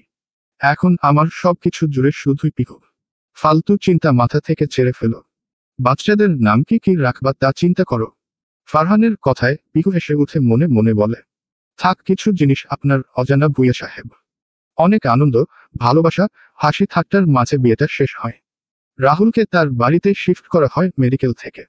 বাকিরাও বর কনে নিয়ে বাড়ি ফিরে আসে। মেহমানরা কিছু চলে গেছে, আর কিছু থেকে গেছে। এম। রাত 10টা। এখন চলে এসেছে সেই সময়, যার অধীর আশায় বসেছিল রুদ্র। তার বউকে একটু একান্ত করে পাওয়ার সময়। সব বাধা বিপত্তি পেরিয়ে সে রুমে ঢুকে পড়ে। ভেতরে প্রবেশ করতেই চোখে পড়ে ড্রিম লাইটের আলোয় এক লালপুরি বসে আছে তার ফুলে সাজানো খাটের ঠিক মাঝখানে। রুদ্র ঘরে প্রবেশ করতেই দরজা লাগিয়ে দেয়। এদিকে দরজা লাগানোর শব্দে মেঘ হালকা কেঁপে ওঠে। রুদ্র একটু একটু করে এগিয়ে আসে মেঘের সামনে। আলতো হাতে মেঘের দুপাট্টা তুলে ধরে তার মুখখানার দিকে তাকায়। সারাদিনের সব ক্লান্তি যেন এখানেই এসে শেষ। মেঘ চোখ তুলে রুদ্রের দিকে তাকায়। দুজনের চোখাচোখি হতেই হালকা হেসে ওঠে। এ কোনো সাধারণ হাসি নয়, এ হলো প্রাপ্তির হাসি। মেঘ বিছানা থেকে নেমে রুদ্রকে পায়ে ধরে সালাম করতে গেলেই রুদ্র তার হাত ধরে আটকে দেয়। তাকে বুকে নিয়ে বলে, তোমার জায়গা শুধুই আমার বুকে। এখানেই থাকবে সারা জীবন আমার হয়ে। মিসেস রুদ্র চৌধুরী হয়ে থাকবে তো আজীবন। মেঘ মাথা তুলে রুদ্রের চোখে চোখ রেখে বলে, মিসেস রুদ্র চৌধুরী আপনাকে কথা দিচ্ছে, শেষ নিঃশ্বাস ত্যাগ করার আগ পর্যন্ত মেঘ শুধু আপনারই থাকবে। মেঘের কপালে গভীরভাবে ঠোঁট ছয় রুদ্র। মেঘ আবেশে চোখ বুজে নেয়। চেঞ্জ করে নাও, নামাজ দিয়েই শুরু করব আমাদের জীবনের আরেক নতুন অধ্যায়। তারপর রুদ্র মেঘকে হেঁকে হেঁকে গয়না খুলতে সাহায্য করে। মেঘ লেহেঙ্গা পাল্টে নর্মাল শাড়ি পরে নেয়। দুজনেই ফ্রেশ হয়ে অজু করে 2 রাকাত নফল নামাজ আদায় করে নেয়। নামাজ শেষ করে দুজনে বারান্দায় আসে। আজকের চাঁদটা স্পষ্ট, আকাশে অদ্ভুত সুন্দর লাগছে। রুদ্র মেঘকে এক হাতে জড়িয়ে ধরে বলে, শ্বশুর আব্বু, আপনার মেয়ে তো আমার নামে অনেক অভিযোগই দিয়েছে আপনার কাছে। এখন দেখুন, আপনার মেয়ের সব অভিযোগ ভুল প্রমাণ করে দিয়ে আপনার মেয়েকে আবারও নিজের করে নিলাম। মেঘ অবাক হয়ে রুদ্রের দিকে তাকায়। সে যে তার বাবার কাছে বারান্দায় এসে অভিযোগ করত, তা কি রুদ্র শুনেছে? হকচকিয়ে জিজ্ঞেস করে, আপনি কি সব শুনেছেন?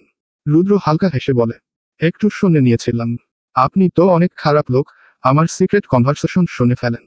খারাপ হলেও তোমারই তো। রুদ্রের কথায় দুজনেই হেসে ওঠে। মেঘ রুদ্রের কাঁধে মাথা রেখে বলে, আচ্ছা, সুখ বলতে কি জানেন? মন আর জীবনে প্রশান্তি, তৃপ্তি, আনন্দের অনুভূতিকে সুখ বলা হয়। তবে আমি তো এগুলো জানি না, আমি সুখ বলতে শুধু আপনাকেই জানি।